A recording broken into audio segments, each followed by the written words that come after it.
Welcome, Midas Mighty. You're not going to be disappointed by today. This is Chaquito. This is Taquito. I'm Ben Mycelis from the Midas Touch Network. We've got two very important things that are happening today that we want to acknowledge. First and foremost, today is Martin Luther King Day. We honor the legacy of Martin Luther King, and we're going to talk about that legacy here. Today is also a very important day for another reason. It is the first annual Puppy Inauguration.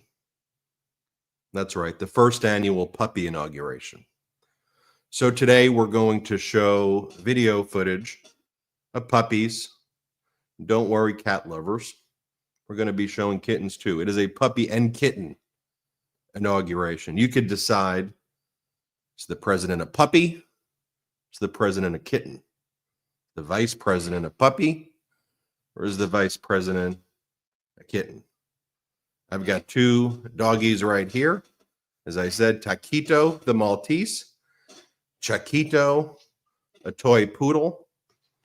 And they say welcome to the Midas Touch Network. Now, we are not going to be showing that other thing that is happening, but I would like to see if this stream right here that will be filled with puppies and kittens will beat the other streams that will be showing the other thing. You see, we here at the Midas Touch Network, now that we collectively with you, the Midas Mighty, have built this platform, we can decide what we want to put on and what we don't want to put on.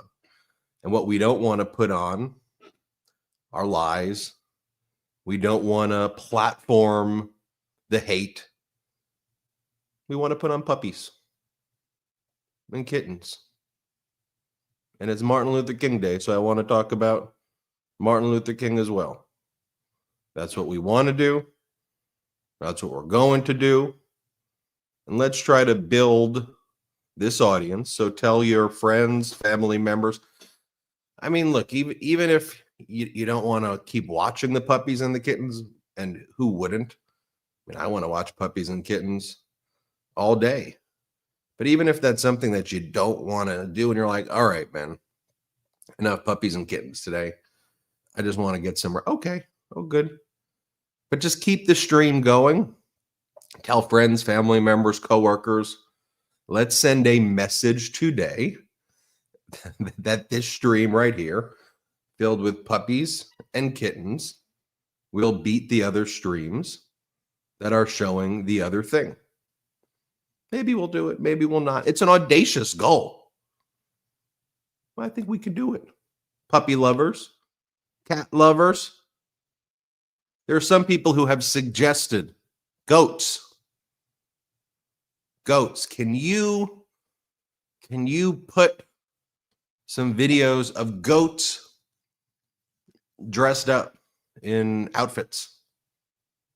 I'm not sure I can do that. I'll try. I don't know where this is going to go. Okay? Right, Chiquito? You know where this is going to go, Chiquito? Yeah, Chiquito doesn't know where it's going to. And there may be goats later. Things start getting a little crazier. Maybe we do some goats, right, Chiquito? Maybe we do, I don't know. What are some other great animals out there? Not sure we're going to go into reptiles for obvious reasons. Sorry, reptile lovers. Probably just stick with dogs and cats. Maybe some goats. I'm not sure how I feel about goats being dressed up in outfits. We'll see. We'll see. I want to remind everybody as well that you may see that on this chat as well, there is a fundraising feature. We've already raised $4,000 for the Humane Society. And our goal is to hit $10,000 for the Humane Society. And we'll see if we can keep on growing that. Now at $4,500 for the Humane Society. So, you know, we'll also try to raise money for a great cause, show some cute puppies. And that's what we're going to do today.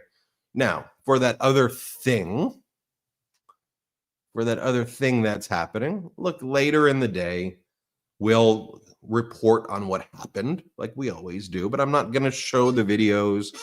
I'm not going to play the audio. I honestly don't know if that's helping or hurting the channel. I don't really care.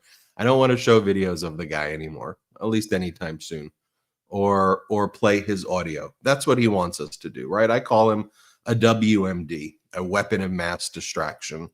And that other guy doesn't want us to focus on the broken promises, that there's not going to be peace in Ukraine today as promised. Prices are going up, and who the hell voted for what I really want is right before you get sworn in, can you do like a meme coin? You and your wife do like meme coins and pump and dump meme coins. That'll be cool. It's ridiculous, but I don't want us to ever get distracted. WMD, weapon of mass distraction. And so we'll keep us all focused. We'll report on what happens later. So don't you worry. Make sure you hit subscribe on this channel. Hit subscribe. And again, if you can donate to the Humane Society, great. You see right there on YouTube, all that money that you see up there on that link to the Humane Society goes there. YouTube helps set that up. What else? Yeah, tell your friends, family, coworkers, people about this stream. Let's try to make it the #1 stream. We're already at 5.5 thousand for the Humane Society. That's pretty cool. What else do I want to plug while I'm here? MidasPlus.com, MEIDASPLUS.com. Our editor-in-chief, Ron Filipkowski, does these incredible daily summaries of everything that happens in the day. I know some people like to read stuff rather than watch, so check that out. MEIDASPLUS.com, MidasPlus.com. There'll be a brother show, brother podcast tonight. Same time always on Monday, which is 8 Eastern, 5 Pacific. So you can catch the events. Again, I'm not showing audio or video of what happened, but I'll talk about what went down. So that's the brother podcast. Set your reminders, 8 Eastern, 5 Pacific. So when you subscribe to these channels, by the way, when you subscribe to this channel, make sure you turn the notifications on. This way, when new videos come out, you'll get notified. Midas released a new video. Chiquito released a new video. Chiquito released a new video. Say hi, guys. Say hi, guys. Right. Look, these guys are very excited for the puppy inauguration today, right? Is that right? Yes, I'm happy for the puppy inauguration. They're very happy for the puppy inauguration. All right. Let's begin first, though, before showing cute puppies and kittens, by sharing with you Bernice King's statement on Martin Luther King. I think that's an important way to start. Bernice King, who herself is a lawyer and civil rights leader, says, "I'm grateful for your life. I'm honored by your legacy. I'm growing in your teachings. May our commemoration move beyond quoting you, often in ways that are intentionally misaligned with your principles and steps of nonviolence, to hopeful, strategic, mass, nonviolent action. Thank you, Daddy. MLK, MLK Day, Mission Possible, MLK. Call to arms, if you will, for nonviolent action. A call for us to peacefully stand up to what's about to happen. And will be helpful here at the Midas Touch Network to just be a voice, a place where this community can come together and share the truth, never submit, never obey, and to make sure that we're getting accurate information out when the corporate media is not going to be there for anybody anymore. In fact, they're going to be competing, as we've seen already, for which outlet is the biggest propagandist. About 7,000 already for the Humane Society. I figured we'd hit it by the end of today, but it looks like we're going to hit it soon, I guess. That's incredible, incredible stuff. Why don't we do this as well? Why don't we pull up a little bit of the I've Had a Dream speech, and take a look at some of Martin Luther King's incredible words. This is from 1963. He says, "I say to you today, my friends, even though we face the difficulties of today and tomorrow, I still have a dream. It's a dream deeply rooted in the American dream. I have a dream that one day this nation will rise up, live out the true meaning of its creed, that we hold these truths to be self-evident, that all men are created equal. I have a dream that one day on the red hills of Georgia, sons of former slaves and the sons of former slave owners will be able to sit down together at the table of brotherhood. I have a dream that one day, even in the state of Mississippi, a state sweltering with the heat of injustice, sweltering with the heat of oppression, will be transformed into an oasis of freedom and justice. I have a dream that my 4 little children will one day live in a nation where they will not be judged by the color of their skin, but by the content of their character. I have a dream. I have a dream that one day in Alabama, with its vicious racists, with its governor having his lips dripping with the words of interposition and nullification, one day right there in Alabama, black boys and black girls will be able to join hands with little white boys and white girls as sisters and brothers. I have a dream today. This will be the day when all God's children will be able to sing with new meaning. My country, 'tis of thee, sweet land of liberty, of thee I sing. Land where my fathers died, land of the pilgrim's pride, from every mountainside, let freedom ring. And if America is to be a great nation, this must become true. So let freedom ring from the prodigious hilltops of New Hampshire. Let freedom ring from the mighty mountains of New York. Let freedom ring from the heightened Alleghenies of Pennsylvania. Let freedom ring from the snow-capped Rockies of Colorado. Let freedom ring from the curvaceous slopes of California. But not only that, let freedom ring from the Stone Mountain of Georgia. Let freedom ring from the Lookout Mountain of Tennessee. Let freedom ring from every hill and molehill in Mississippi, from every mountainside. Let freedom ring. So important that we acknowledge Martin Luther King Day. We've now moved our goal for the Humane Society. We're about to hit the $10,000 goal in 13 minutes. That just shows the power of this community. We're about to hit 10,000. So we've moved the goal now to $20,000. So I think already showing what we can do together. And as Bernice King says, there may be a day very soon where we will need to show up also and be places in a mass, nonviolent way. And we'll be there. We'll tell you where to go. We'll tell you how to get there. Never submit, never obey. And we'll make sure that we're with you every step of the way over these next 4 years, okay? We'll have your back. The Midas Mighty has your back. The Midas Mighty has our back. And we're going to keep growing this community together. We're going to keep growing this channel together. So make sure you're subscribed to the YouTube channel. Set the notifications on. We just hit 10,000. We just hit incredible. So share this with anybody you know, the Puppy and Kitten Inauguration. Tell them Sign on right now.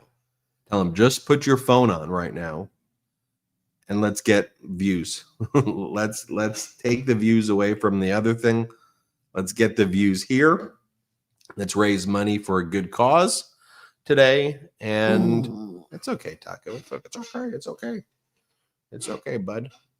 He wants to see the puppy and kitten videos. That's what he's. You want to see the puppy and kitten videos, right? Is that what you're saying? Yes. Yeah, that's what he's saying. He wants to see the puppy, and he's like, enough talking, Ben. Just hear you talk all day. It's like enough. Do something else other than talk. Okay. Well, that's what I do, Taco. It's like literally what my job is now. I just talk. And I report on things, okay? You see the people watching you? You see? Oh, now you like being on camera now? Oh, you see yourself on camera, huh? First time you've recognized that. Yeah, you're doing good. People like you. You've helped raise $10,000 for the Humane Society already. It's a pretty good accomplishment. Well, you want to say something to the people, Chiquito? You want to say something? Okay. Say that again. Puppy inauguration is here, everybody. First annual puppy inauguration being hosted by Chiquito, and me. Go to MidasPlus.com, subscribe here, patreon.com/MidasTouch. Ready for some puppies? Ready for some kittens? Without further ado, Taco, tell him. Play the puppy videos. Play the kitten videos. Salty, let's see some puppies and kittens.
Hey, everybody. I hope you're enjoying some of those cute puppies and kittens right there. Taquito and Chiquito are enjoying that. Hey, I got some breaking news. I took Taquito and Chiquito for a walk just now. I think we had. Do we have a photo, Salty, of the walk right there? No, that's Mello. That's Jordy's dog. The photo of me walking them with the leash is the first one. There it is. There it is, folks. Some major breaking news just developed. I signed an executive order declaring that Taquito and Chiquito needed a walk. Please. They declared an executive order that I needed to pick up their poop, which I effectuated said executive order. They were happy. You can almost see there Taquito, the white dog over there. He's saying, "Thanks, Ben, for picking up my poop." Yeah, you see that right there. Then they were excited to come back, and they were saying, "Okay, this stream is going very well. We've got 17,000 people watching." And then Chiquito, the toy poodle, was like, "I really would like to be on camera. Can you show the photo?" Chiquito said, "Of my Halloween outfit where I was dressed as a pumpkin," he said. And I said, "Of course. When I get back, I will send our incredible producer, Salty, the pumpkin photo of you." And he wanted you all to see that. So, Chiquito, there's that.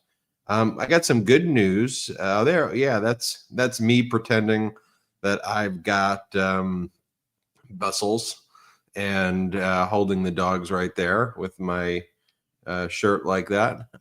There's Taquito and Chiquito in the long grass that probably needed to be cut.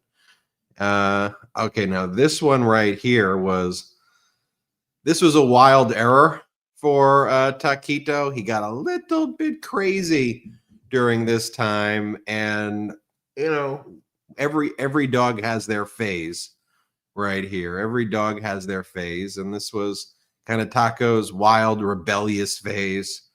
And yeah, that's what you're seeing there. Okay, that's me with a cow. That's me with the cow. This is in Guadalajara, right near Guadalajara, and I have a little bit of a confession here. I pulled a little bit of an RFK Jr. on this one because the person who owned this farm wanted me to drink the cow milk raw, and I didn't want to be disrespectful because they were telling me how great the cow milk was, and also it was an interesting. So they put a little bit of vodka in it, and they put some vodka in it to, I guess, to kill the bacteria. But I also don't drink alcohol, and so I was I was there with my wife's side of the family is Mexican. I don't know what to do. It was a little bit of a conundrum for me. Do you drink the milk or do you not drink the milk? And so a big decision in my life, a very fun day right there at that farm. A lot of flies. But I told you I'd try to bring you some other animals. Look, there's Taquito and Chiquito. There's a lot of goat lovers. There's Mello. That's Jordy's dog, Mello, right there. The thing you need to know about Jordy and Jordy's relationship with Mello and dogs in general is Jordy is very allergic to dogs. Very allergic to dogs. And we had a hyperallergenic dog, that how you say it, growing up as kids. But Jordy would still sneeze all the time. And he sneezed so much that his teacher called our mom in for a parent-teacher conference, a special one, because Jordy was apparently disrupting the class with all of the sneezes, because it would just be a constant day of sneezing. I'm just sneezing every second. And so we had to figure that out. Turns out Jordy has very bad dog allergies. So what did Jordy do when he grew up? Is he bought a dog that sheds, and a very cute dog, but Jordy was going to get that dog no matter what. A lot of questions about do I have a cat? I don't have a cat. I like cats. I'm not some dog guy who's anti-cat. This is all I've got. I've got Taquito and Chiquito. However, my neighbor right there, who's thankfully is a major Midas Touch fan, she has cats. And if you see that green fence right there, she watches it. She's probably watching this now. And she loves that her green fence always shows in these videos now. But she has cats, and so those cats will always come into my yard, and they're kind of like my cats. So I consider that I will try to get you a photo of them because it's a black cat that usually shows up while I'm recording. So I will see if I can get you a photo of the cat. To the goat lovers, I'll see if I can get I'll see if I can get you photos of the goats wearing outfits. That's apparently a thing. It's not just a goat, the request. It is. I drank the milk, by the way. I did drink the milk with the vodka in it. I was very susceptible to the self-imposed peer pressure, and I drank the milk. If you're asking, I turned out okay. I hope. Goats in pajamas. Yeah, goat yoga, goat pajamas. Oh, I'm being told by my wife it was not vodka. It was tequila. It was not vodka. It was tequila. Getting a text message. Executive order has just been issued by my wife telling me, yes, she's watching the stream right now with our baby. It was tequila that was placed in there, not vodka. We will find you some goat pajamas, some goat yoga, baby donkeys. I'm not doing reptiles. I said for obvious reasons, no reptiles here. Any other requests? Okay, but really big news, folks, actually. We've now raised over $25,000 for the Humane Society in under an hour. $25,000 has been raised for the Humane Society, and that's nothing short of incredible. We hit that first goal of $10,000 in about 10 minutes. We soared to 25,000 within the first hour, and we've now the whole goal was going to be, can we raise? Let's think about this, folks. I mean, these are, look, they're kittens. Look at these kittens right here. Hold on, Taco and Chiquito, take a look at them. Yeah, what do you think? I like the kittens. You guys want to go down? Bunnies. Some people would like to see bunnies. The goal was going to be, can we raise? That kind of looks like Chiquito. The goal was going to be, can we raise $10,000 today? Because raising $10,000 would have been a major success, right? We all agree if we raised $10,000 for the Humane Society today, that would have been like, that's pretty incredible work from the Midas Mighty community here. But the fact that we've already raised $25,000, I think we can hit $50,000 for the Humane Society. Is going to be is very incredible, and that speaks to just the power of this community. Just think what we can do when we're activated. I want to remind people about a number of things. We're not covering the other thing, so if you don't like watching puppies, kittens, and I'm going to find some goats in pajamas, if that's not your thing, you're probably mad. Well, there's other things to watch, I suppose, today. At the beginning of this episode, we did talk about, and I do want to make sure, though, in all seriousness, though, that we are talking about Martin Luther King on this incredible day. One of the things I would love to show all this footage of Martin Luther King. A lot of the Martin Luther King speeches are copyrighted, and you can't just play them. Otherwise, I would play them all the time, and I'd play a lot of those in loop. And so it's the only reason why I wouldn't just play you the clips. And sometimes I read them, and I've read portions of the speeches.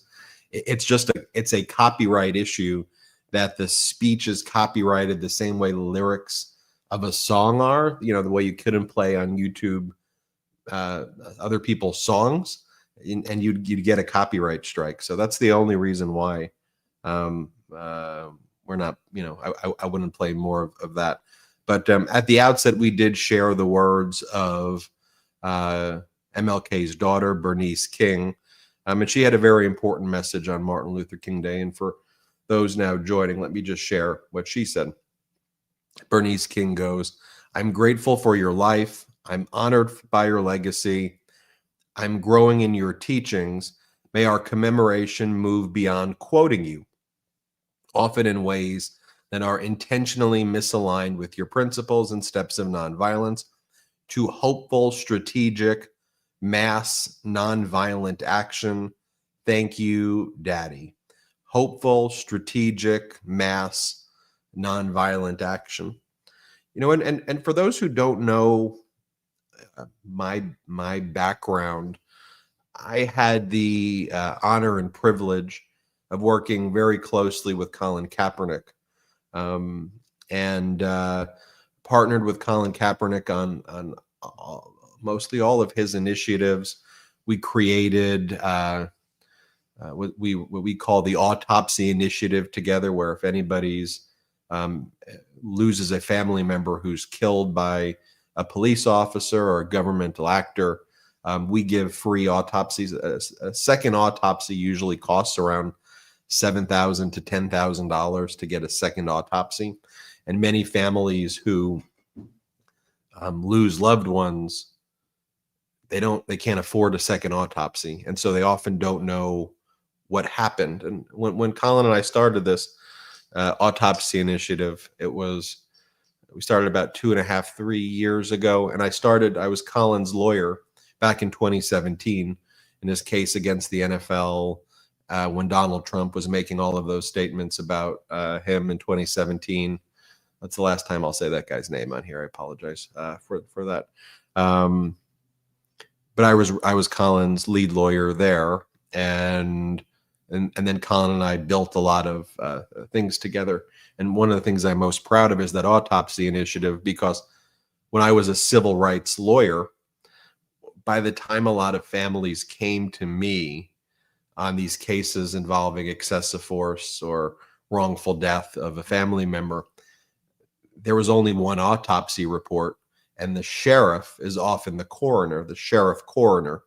And even if you're in a city where the sheriff is not your coroner, sometimes the cities contract with the sheriff coroner, or they're so overloaded and inundated by all of these cases that they don't spend a lot of time on their autopsies, or you know, they're more influenced by their biases. So we created this autopsy initiative to try to take this problem and put it into actual action to help families get answers about how it is that their loved ones were killed.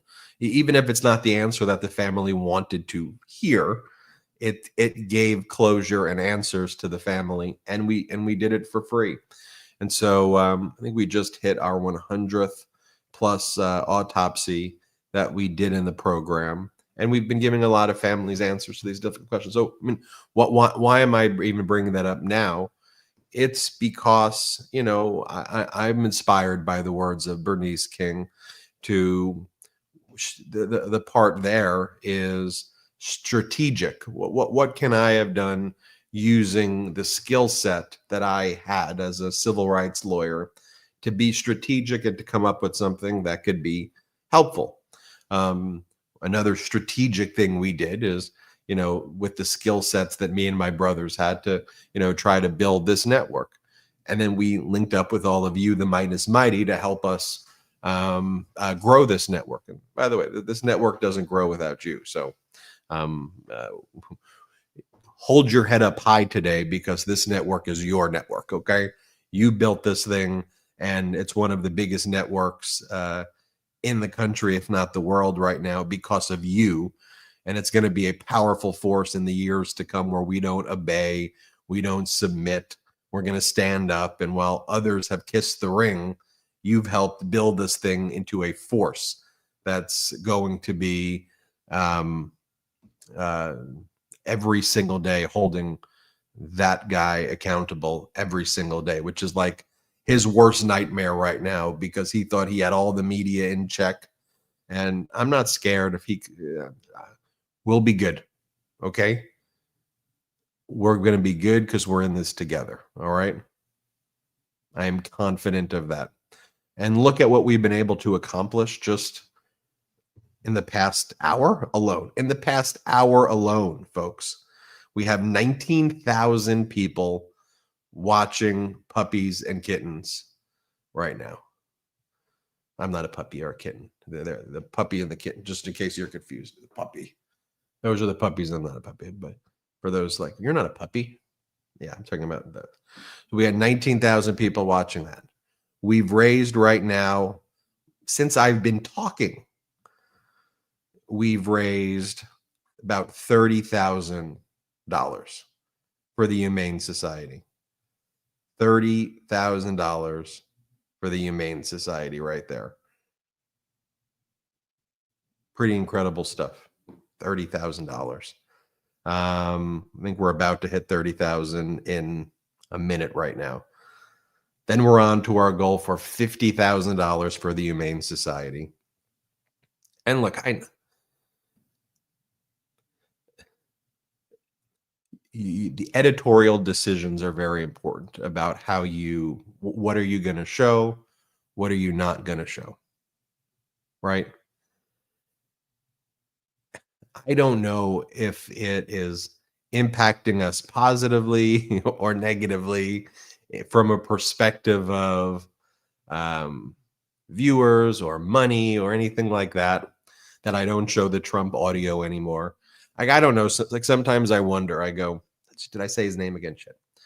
Or hit the other guy. I said the other guy. I don't know. Sometimes I think to myself, like, do they want to see the video and audio? Like, is it just, am I blabbering too long?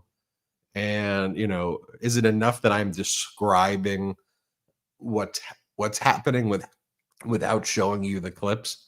Or is it just me blabbering and it's just like, all right, Ben, enough. I get some comments where people like, dude, you just blabber all the time. And I'm like, well, that's kind of what I do. But I think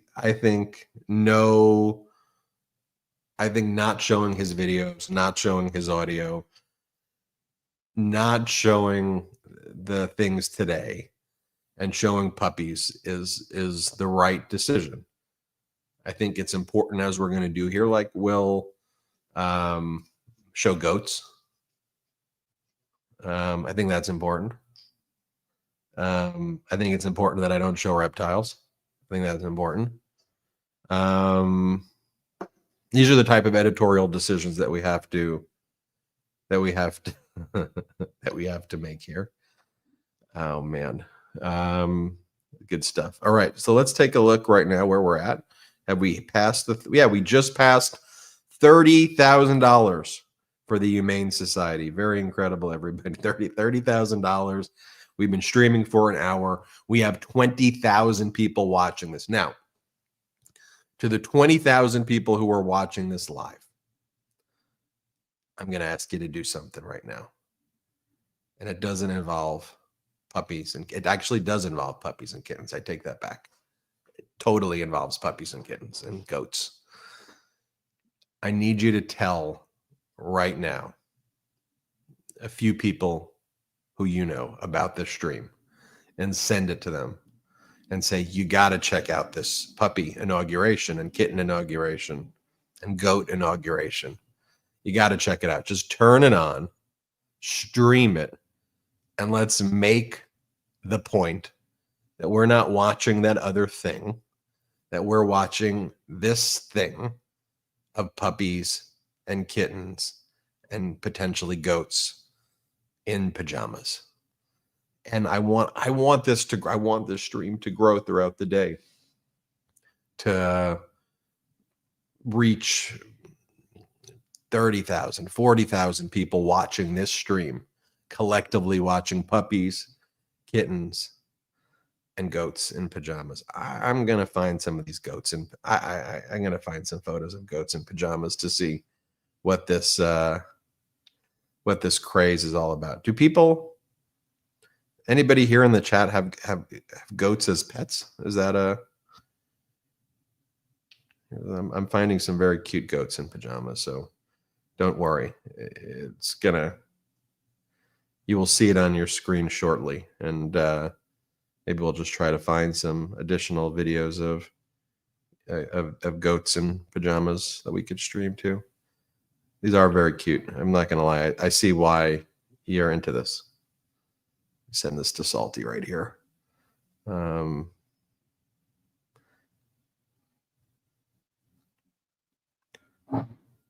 Salty, I want you to take this goat, okay? I want you to show it to the people. Okay? This is what they're asking for right here. This is the stuff that they want. I was going to call myself DJ Ben. I'll tell you a personal story. So when I was 5 years old, I was a rapper. Peter didn't know that about me, and we would go DJ Ben, and I would say DJ Ben in the house. So maybe back then I even knew that DJ Ben was going to be. They want me to play the goat.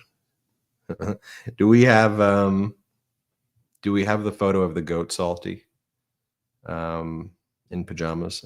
If we got that, let's. Oh, it's being prepped right now.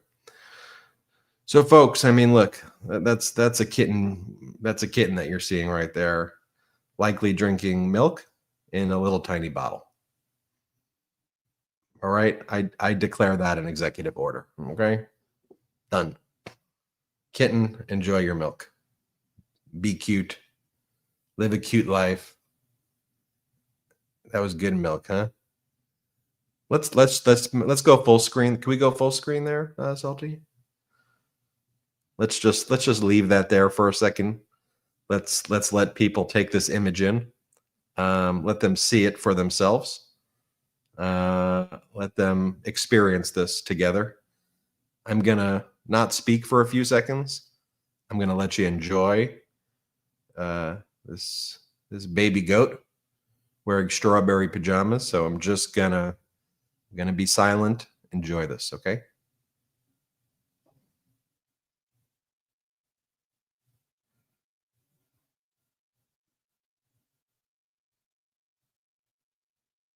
Wow. Do we have any? Yeah, I see what this craze is all about.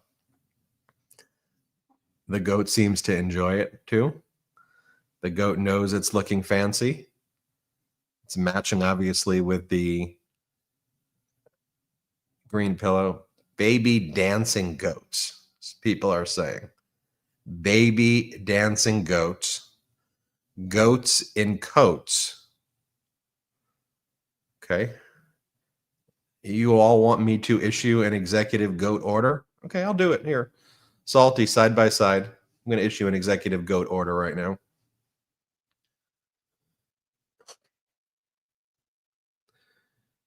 By the power invested in me at the Midas Touch Network, I am issuing an executive order for this goat. The Midas Mighty has determined, decreed, declared that this goat is satisfying the criteria of cuteness the Midas Mighty stands for. Fun, loving, adorable, cuddly. I hereby declare you baby goat, an official member of the Midas Mighty. You shall forever be loved, embraced, and cherished by the Midas Mighty community. On this day, January 20th, 2025. I do declare. So ordered. There you go. Executive goat order. Nailed it. Nailed that executive goat order right there. Should we play some more clips of some puppies, kittens? To some music? Should we dance a little bit to some puppy and kitten music? Should we bring that in? And I'll come back. Some more executive orders.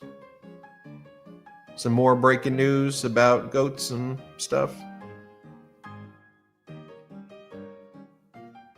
Let's do it, everybody. Hey, Midas Mighty, this is going to be head up today, all right? We're in this together. Let's make this stream the most watched stream in the country, in the world. Tell friends, family members, coworkers. This is where it's going down. $33,000 for the Humane Society, everybody. Can we hit $40,000 for the Humane Society by the time I am back? I'll be here the whole time watching the puppies and the kittens, but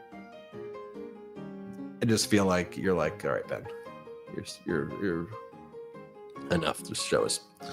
This is the Puppy and Kitten Inauguration, not the Ben Inauguration. Get off. All right, I'll get you what you want. Puppies, kittens. Let's raise 40,000. Bring it in. Bring on the music.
Everybody, I hope you're enjoying the puppy inauguration, the first annual puppy inauguration. A lot of cute puppies, kittens, goats in pajamas that you're seeing here. And folks, there may be some micro pigs shortly.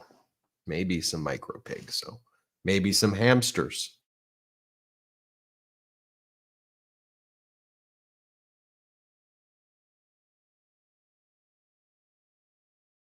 Maybe some adult-sized piggery.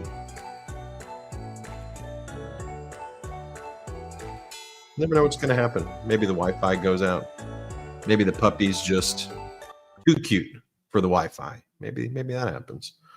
So I got this comment because at this point we now have how many people are watching this? Over 22,000 people watching. We've raised over $40,000 in under 2 hours for the Humane Society. For the Humane Society, our goal was $10,000 for the Humane Society. We raised 40,000, and so apparently that's rubbing some MAGA people the wrong way right here. Here's a message that I got. This is how childish the Midas Touch Network is. This is how childish you are. It's one of the comments that I received. But other Midas Mighty disagreed. Others said, bring on the chickens. This is the place to be right now. Love your goat executive order. Aw, cute. So to the MAGA person who said that this is how childish MTN is, I think you are the childish one here. Here's a silky chicken. We got a photo of some silky chickens. Yeah. Silky chicken was requested by my wife. She's watching in the other room right now, and this was her request. Can you do a photo of some silky chickens? We're big fans of silky chickens in our home for obvious reasons. I mean, look at these. Look at these lovely, cute creatures right here. They're silky. They're cute. Looks like they're wearing almost like a cute jacket or some sorts. And like I wonder, how do they even see?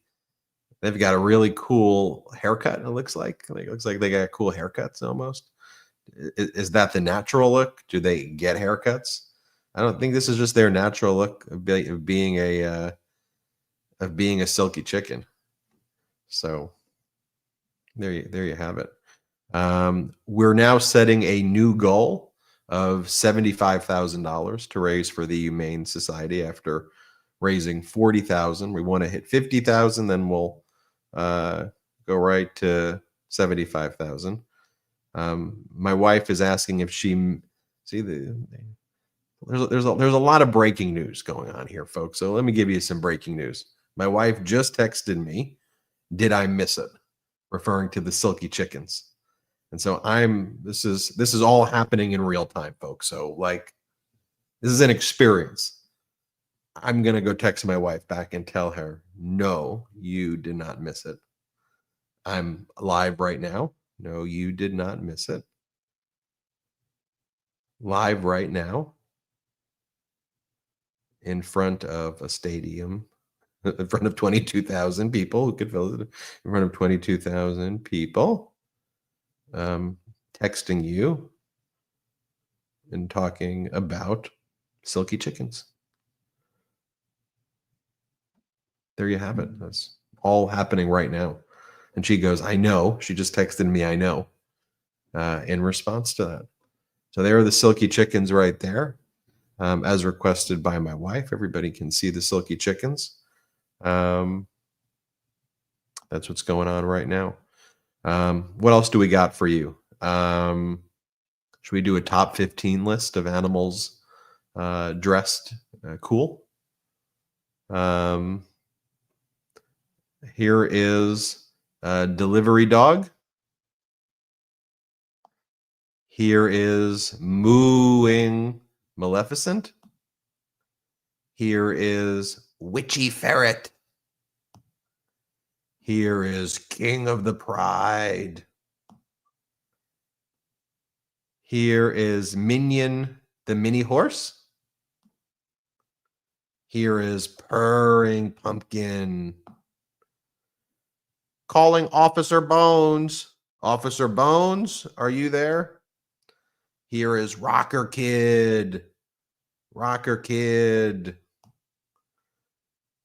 How about Nurse Pupper? Nurse Pupper to emergency room. Nurse Pupper. How about Hoofy Potter? Mr. Hoofy Potter, can you do Hoofy Potter things? That's really all I got. How about the Devilish Dogs? How about, for all of you Wicked fans, Witchy the Hamster? Witchy the Hamster right there. Let's see who we got. This is quality TV programming, folks. Who do we have after Witchy the Hamster? Oh, this is a good one. Superhero Dogs. How about Rainbow the Unicorn Pig? And finally, Southern Gentleman. I'm not going to ask Southern Gentleman how he voted in the election. Sorry, Southern Gentleman. You never know. You never know. If he's from Kentucky, maybe he voted Democrat, maybe he voted for the governor. All right. Should we show some mini pigs? Some micro pigs? You got any of these photos? This is Princess the Micro Pig. This is Al the Micro Pig is the next one. Al Cowboy. This is Strawberry, the Strawberry Micro Pig. This is the Country Singer Micro Pig. And this is the St. Patty's Day Micro Pig. I'm not really sure what's that's actual drink in there. I hope it isn't. We are putting the awe in inauguration. We're putting the awe in inauguration. I mean, folks, this is, you're not going to get this on corporate media, folks. You're not going to get this anywhere else other than here. Honestly, this may be what I'm most proud of in a lot of my life. This right here, this moment with all of you, this is pawsome. This is pawsome right here. I'm enjoying this. I'm not getting this anywhere else. So here's what we got, folks. We've got some cute puppies, some cute kittens, some micro pigs, some silky chickens, some goats dressed in pajamas. Do we still have, Salty, some of those goats dressed in those pajamas, by the way, from earlier? So definitely something that was requested. It's definitely very cute. Look at this goat decked out in a nice little green, looks like a holiday sweater. Nice touch by the photographer with that green pillow in the background right there. This is definitely a very cute, definitely a very cute goat. There are the goats right there. These are the goats. These are the goats right here. Pigs in rain boots. That's a very, Haley, that's very specific. Pigs in rain boots. I'm going to have to find that. Pigs in rain boots. Any other requests while we're at it? And they must be very specific. Pigs in rain boots. I'm gonna write this down. Maybe when I come back. Pigs in rain boots. You saw I did a ferret. I mean, to all the, I'm just not doing reptiles. Squirrels in hats. Okay. I like squirrels in hats. I understand. A guinea pig stampede. Okay, guinea pig That sounds dangerous. Guinea pig stampede. Piglets. That's not really that specific, but pigs in rain boots, squirrels in hats, guinea pig stampede, piglets. What else we got? Love the goats, squirrels. What other requests do we have? What other requests do we have? Otters. Okay. Okay. Pigs in shirts and hats. I think I was giving you that. Otters wrestling. Is there violence involved? If there's violence involved in otters wrestling, I'm gonna have to run that through our standards and practices here. Otters wrestling. My handwriting is so bad. I'll probably cats wearing. All right, y'all are going elephants in top hats. Elephants in top hats. Okay. The chat's just going so fast right now that I'm struggling to even see all of these. So I guess let me tell my production team, who's probably wondering what the heck they even signed up for here. We thought this was a political network, and you're talking about guinea pig stampedes and otters wrestling and squirrels in hats and elephants in top hats, penguins, pigs in rain boots, pigs and baby skunks.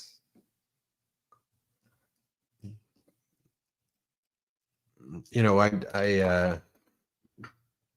they should do a remake of the Baby Sharks song to Baby Skunks.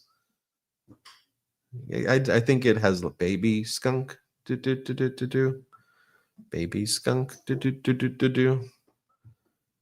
baby skunk do baby skunk, baby hippos. I like baby hippos. Bunnies. Don't worry, I'm taking notes here. Baby hippos.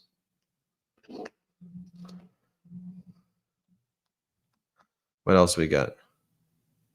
What else do we got?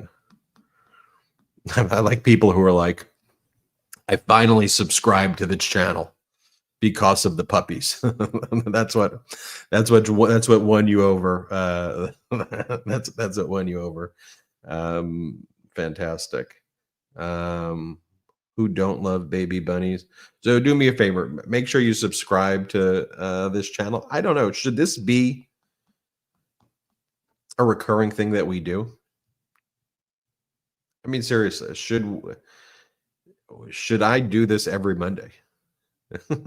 should every Monday for like an hour we show up here, we play cute animals, and then and that's how we approach the week. Should this be a recurring series here? Or if this becomes a recurring series, will it get to a point, if this becomes a recurring series, where people will just be like, what in the world are you doing here? Are you okay? Will people, or will we just be like, this is the programming that we've been waiting for?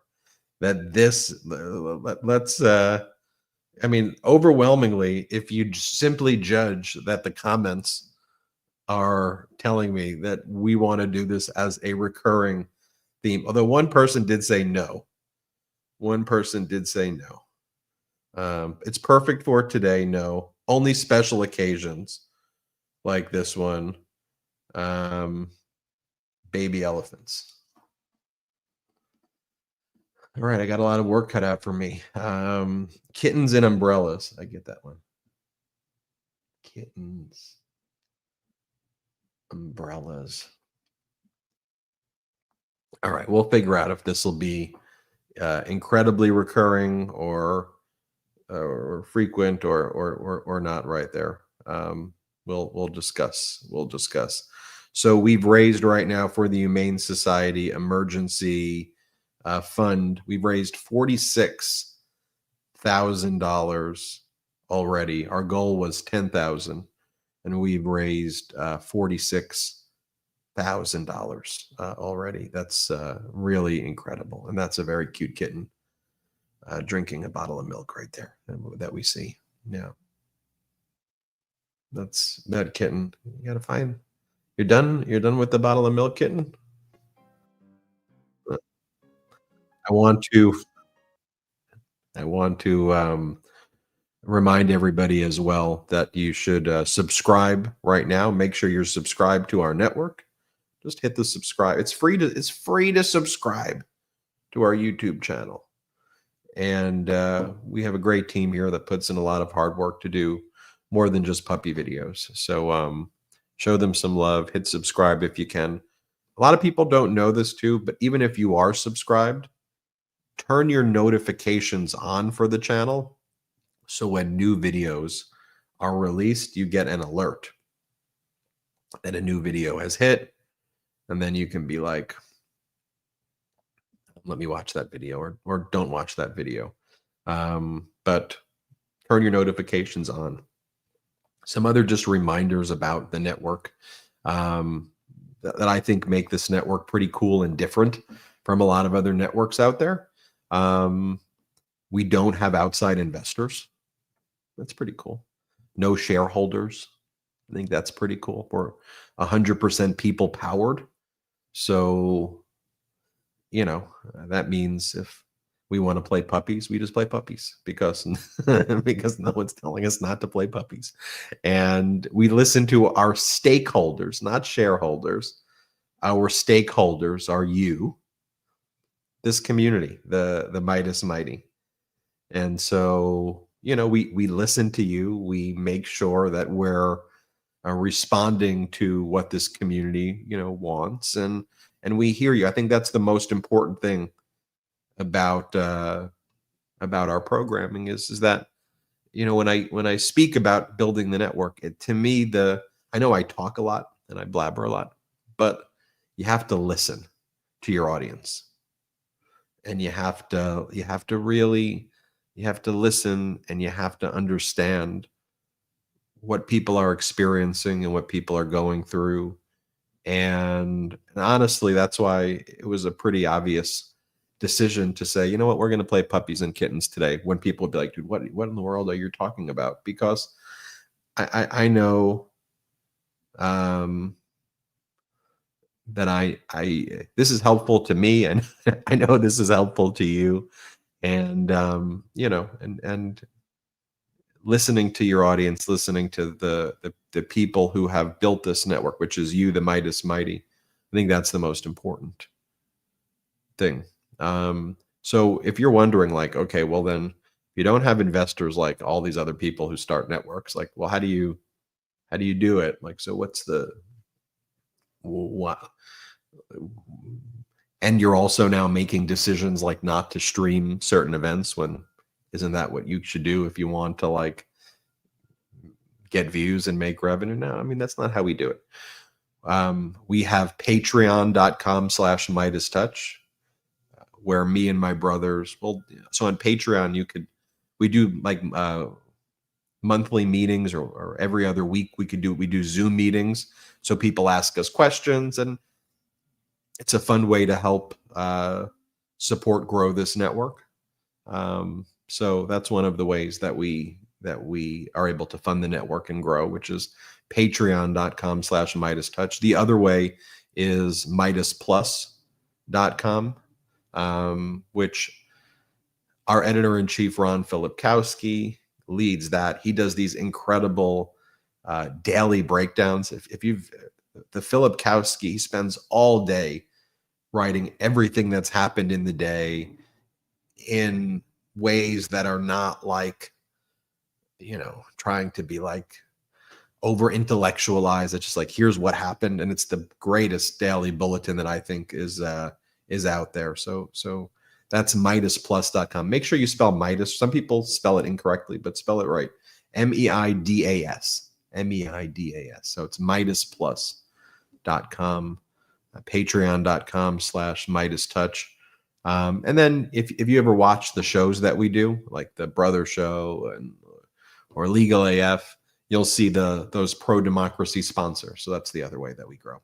And we don't have the outside investors, no billionaires, no oligarchs, none of that. None of that. So that's, if you were wondering, that's how we do it here.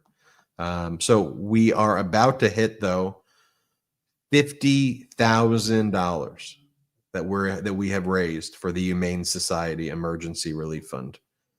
48,000, all that money goes to the Humane Society. $48,377. We initially had our goal today at 10,000, but we've blown past that. So let's see if we can hit the 50,000 marker first, then on our way to 75,000 for the Humane Society Emergency Fund. You can see it right there on the YouTube on top. It's showing the amount of money that is raised. Someone says Midas Touch is the GOAT, the greatest of all time. Not an actual goat, I suppose. People would like to see monkeys. Someone said go Maple Mighty. For those, the Maple Mighty is Canada Midas Touch, the Maple Mighty. People love parrots. I think parrots. You know, there are a lot of parrots in Los Angeles. Did you know that? I went to the zoo recently in LA. The LA Zoo is magnificent. Has anyone been to the LA Zoo? Like, there was a bunch of flamingos there. Were my favorite part. I brought my baby girl there, and showed her the flamingo. I still can't get over the flamingos. Wild. Look at this dog. Look at this dog right here on that cleaning robot. Look at that dog doing circles. Do you think that dog is going to get dizzy? Do you think that dog is going to get dizzy right there? Concerned about, but it seems fun. It's another cute dog that we're showing. Someone shared a great quote from Martin Luther King Jr. We must accept finite disappointment, but never lose infinite hope. Someone's suggesting that I show some lemurs, some dogs on sailboats. That's pretty specific right there. Dogs on sailboats. Donkeys, some deer. Deer is, so get some deer. Yeah, I know, not an actual goat. Some elephants. What do we think about giraffes, everybody? What are our thoughts about the giraffe community? Are we into giraffes? Are we not into giraffes? Are we suspicious of the giraffes? Do we like giraffes? Would love to know your thoughts there. Folks, we just passed $50,000 raised for the Humane Society. $50,000 raised for the Humane Society right here. Incredible. Our goal was $10,000, and we set that goal for 6 days.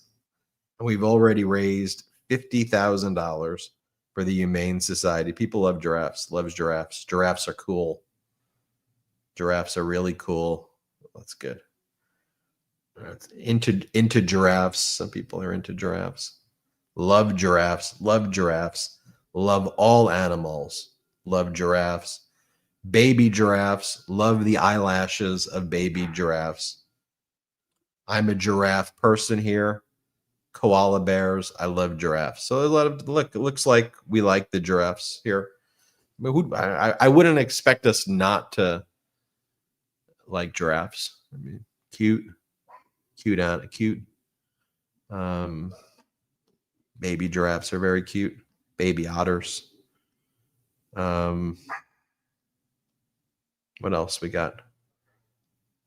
25,000 people watching. Just hit 50,000 for the Humane Society. So here's what I think we do. I think I'll show us some additional footage of some cute dogs and kittens. We'll play some of that therapeutic music. Maybe we'll do that for 20 minutes. Come back, maybe a little longer, 20 minutes or so. Watch some cuteness. Come back. Show some other photos of some cute animals. Never know where this is going to go. Never know what's going to happen here. This is koalas, orangutans, parrots, flamingos, sea animals, fish. Where's it going to go? Midas Mighty, I love you. Hit subscribe. Let's watch some cute dogs and cats. All right. Let's play some music.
And we are back. I just did an executive order proclaiming both my dogs, Taquito and Chiquito, will get another walk, approximately an hour or so. You see some of the cute puppies, kittens, and other animals as part of our first annual puppy inauguration.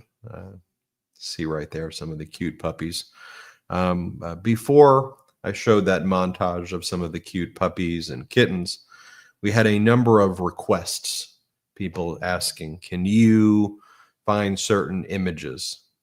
For example, an elephant in a top hat. The short answer to the question of can I find an elephant in a top hat is no. I struggled to find an elephant in a top hat, other than a statue of a pink elephant in a top hat. So there it is right there. This pink elephant motif harkens back to kind of the psychedelic elephants of the 1940s. There's a nice pink elephant as well in Madison, I believe Madison, Wisconsin. You can check that out. I found this elephant with a top hat as well. It's another statue. It's a little figurine of an elephant wearing a top hat. I believe we've got it. Salty. It's the next one. So that's the best I could do there for you folks. I mean, there were other ones that were AI images of elephants in top hats. I didn't want to pick from the AI images though. So there you have those. One of the next requests that I was able to locate though for everybody, and this is a big one, pigs or piglets in boots. It was requested by many people. There's this one on this pig, going back to the kind of pink motif that I've been sharing.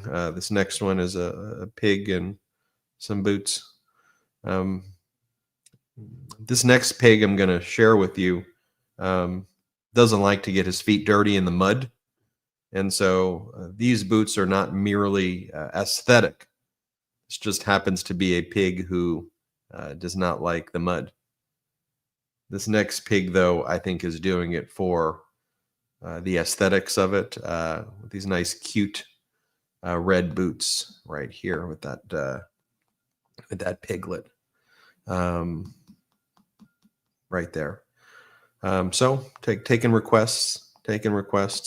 And one of the other requests that I received were squirrels wearing top hats.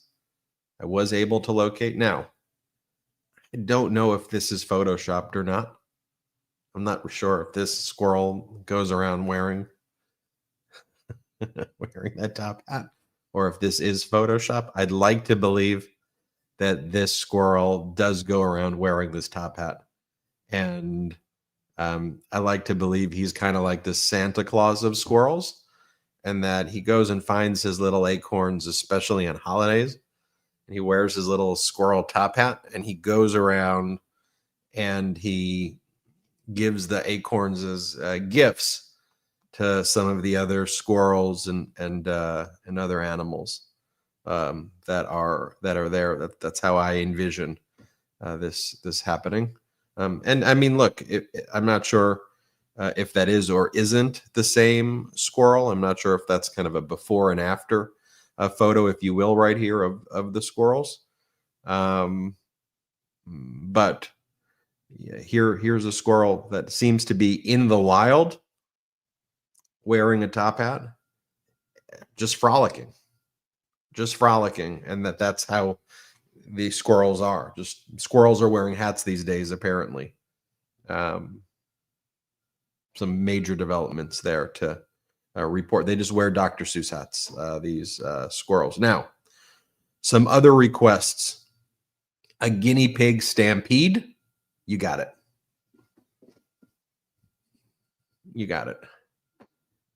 A guinea pig stampede right there. Now, things were getting a little spicy with this next request right here, where it was a request of otters fighting, wrestling with each other. Now, I don't condone violence on this network. You know that. Um, but they're wrestling. I like to believe that this is not anything other than just maybe they're having fun here and that they're not actually hurting each other, but there are otters wrestling. That was one of the requests right there. This is the Puppy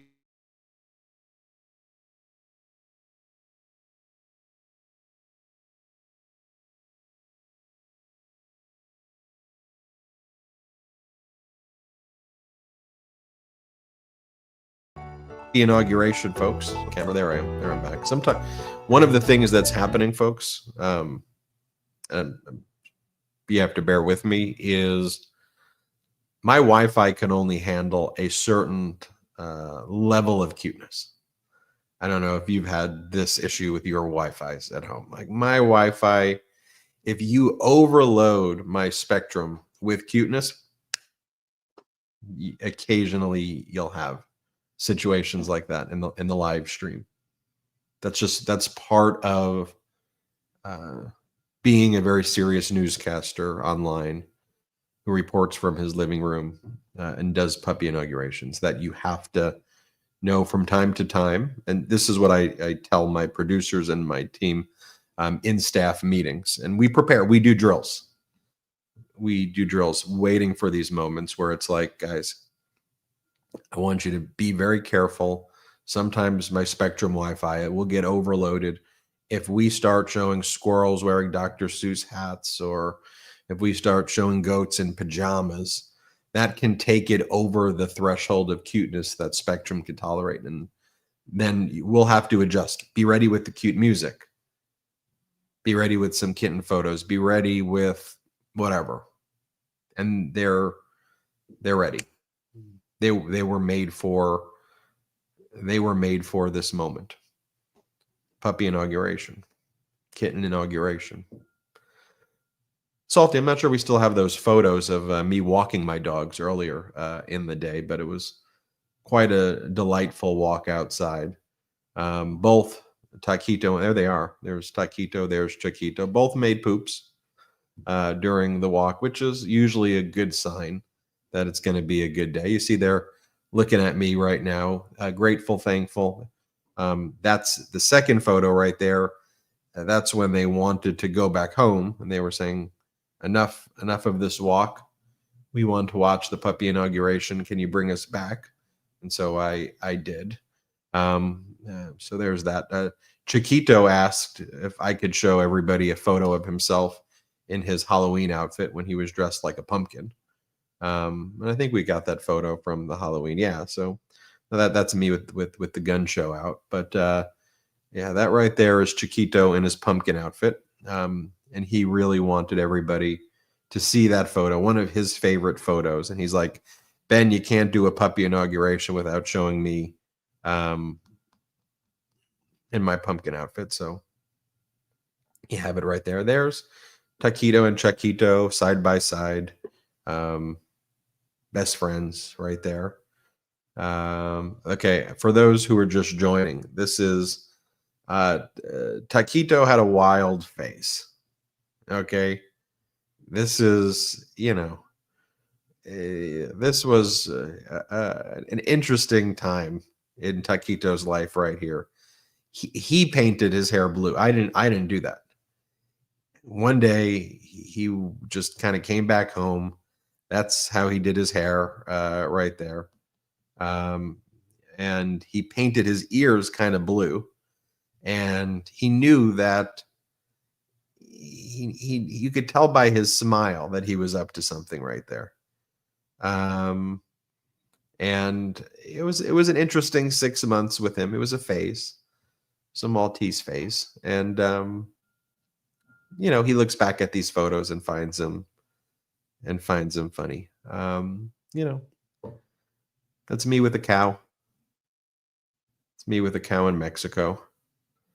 As I said, I did pull an RFK Jr. I did drink the cow milk raw. However, they did put tequila in it, although I don't drink alcohol. Um, I was told that doesn't count, and it just balances out the bacteria. Not giving uh, advice or guidance if that's true or not true. Um, but I did drink that cow's milk that you're seeing right there.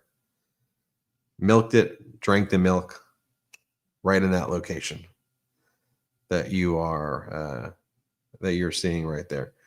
Chiquito and Taquito, probably about 2 years ago, right there. Chiquito probably got a new haircut at that moment in time. Our viewership's going up, by the way, right now. We're 28,000 people watching this live right now. So I'm just going to keep going. I'm going to keep rolling with this.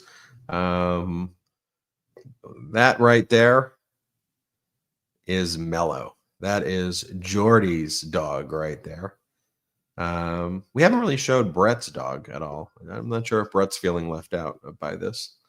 We could have Brett send us a photo of his dog, but I don't want to.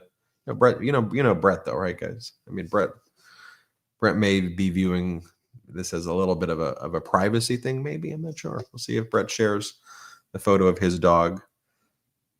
Then we may show the photo of Brett's dog. We'll see if Brett allows us to.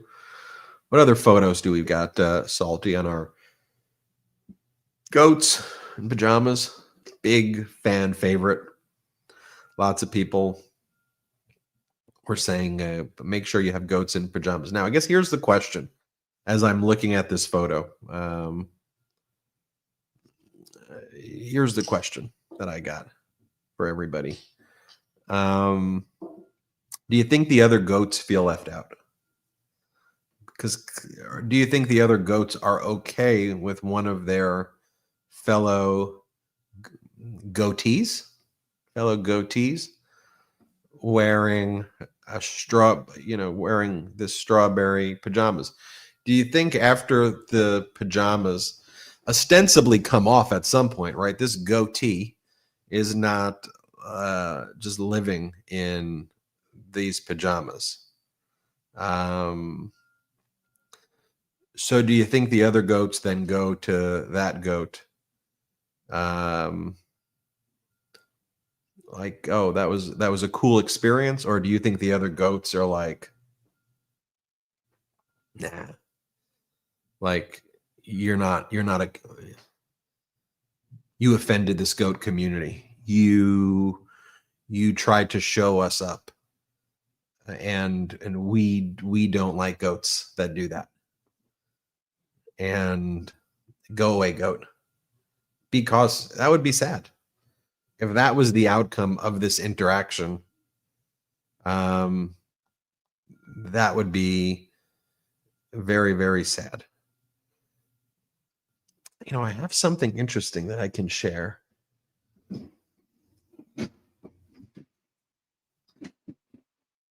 Question is if I have it here or not. Play the cute, my team's ready. My team's ready on a moment.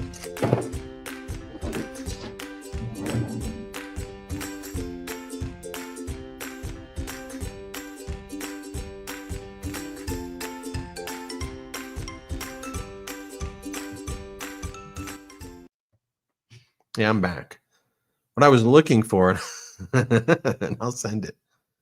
And I'm going to send this to Salty. So when my wife gave birth at the hospital, they had all of these pet assisted therapy dogs that would show up at the hospital, and they were incredible.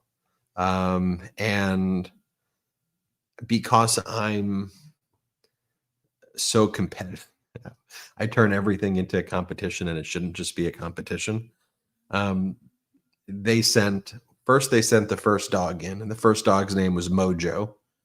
And then they sent another dog in, and My wife is so incredibly courageous, and we were at the hospital for quite some time.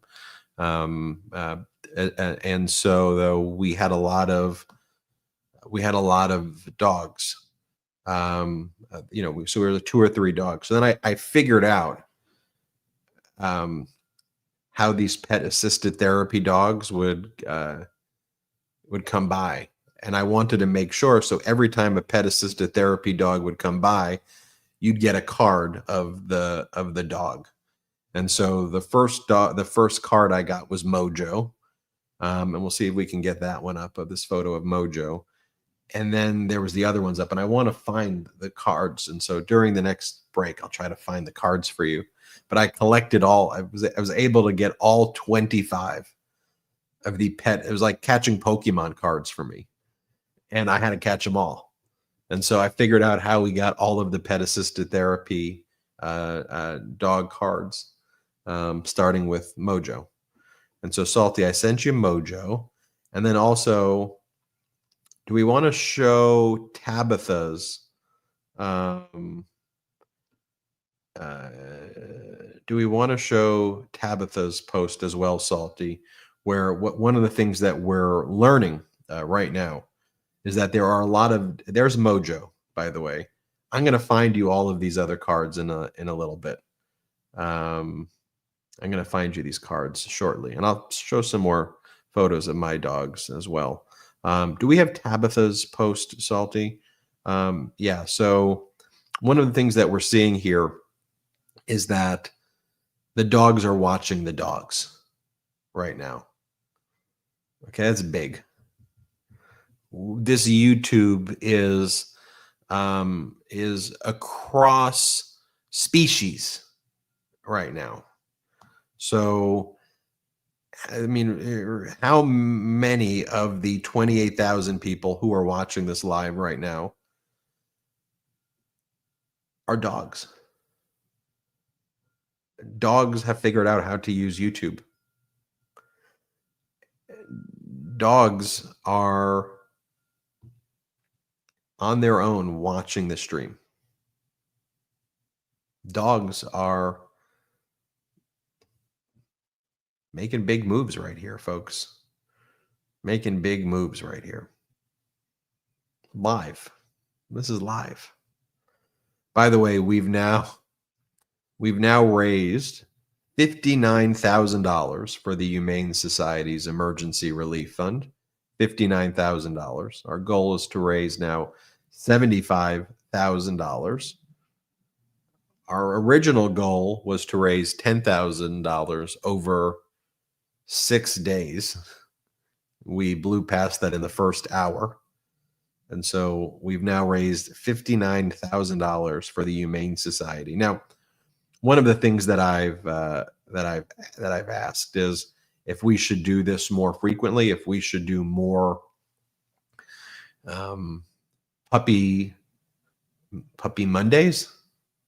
One of the things is I teach at law school. I'm a professor when I'm not running puppy streams. I teach law. I'm a law professor when I'm not talking about puppies on YouTube on a day-to-day basis. That's one of my main jobs. And so I teach on Monday and Wednesday. So the question is do we do should we do Monday puppies just on special occasions? Do we do this? One of the aspects that I really liked about this was raising money for a good cause. And so I like that concept of rolling out these ways to do this, especially over the next 4 years.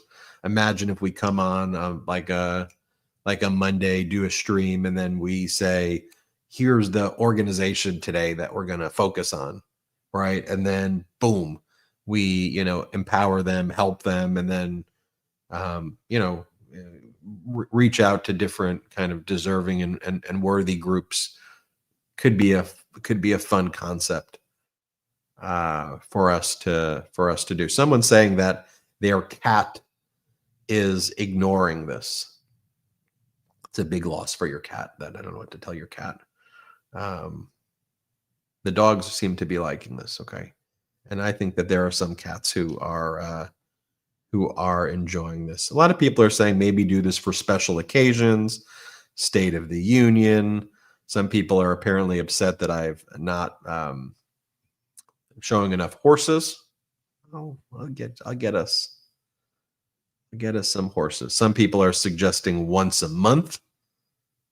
I like the idea of once a month. Once a month in special occasions seems to feel like the right cadence. I mean, at some point, if I'm here doing newscasts about puppies and kittens and goats wearing pajamas on a day-to-day basis, it's great. But at some point, is it like, all right, Ben, I get it. I get it. Yeah, seems to be special occasions is the once a month and special occasions seems to be the winning answer right here. Fluffy bunnies. People want to see that. Why don't we do this? Why don't we go? We'll play some cute dog music again. I want to go and try to find those cards that I'm talking about. They're somewhere around here. Show you some more photos of my dogs. I'll look through the chat. I'll take some requests. Just a reminder as well. Make sure you're subscribed to this YouTube channel. You hit subscribe right now. Subscribe to the channel. If you want to meet me and my brothers, I mean, maybe you don't want to do that. If you do want to do that, we do monthly Zoom meetings, and that's on our Patreon at patreon.com/MidasTouch. You spell it patreon.com/MidasTouch, and we have monthly meetings and we answer questions, and those are usually pretty fun.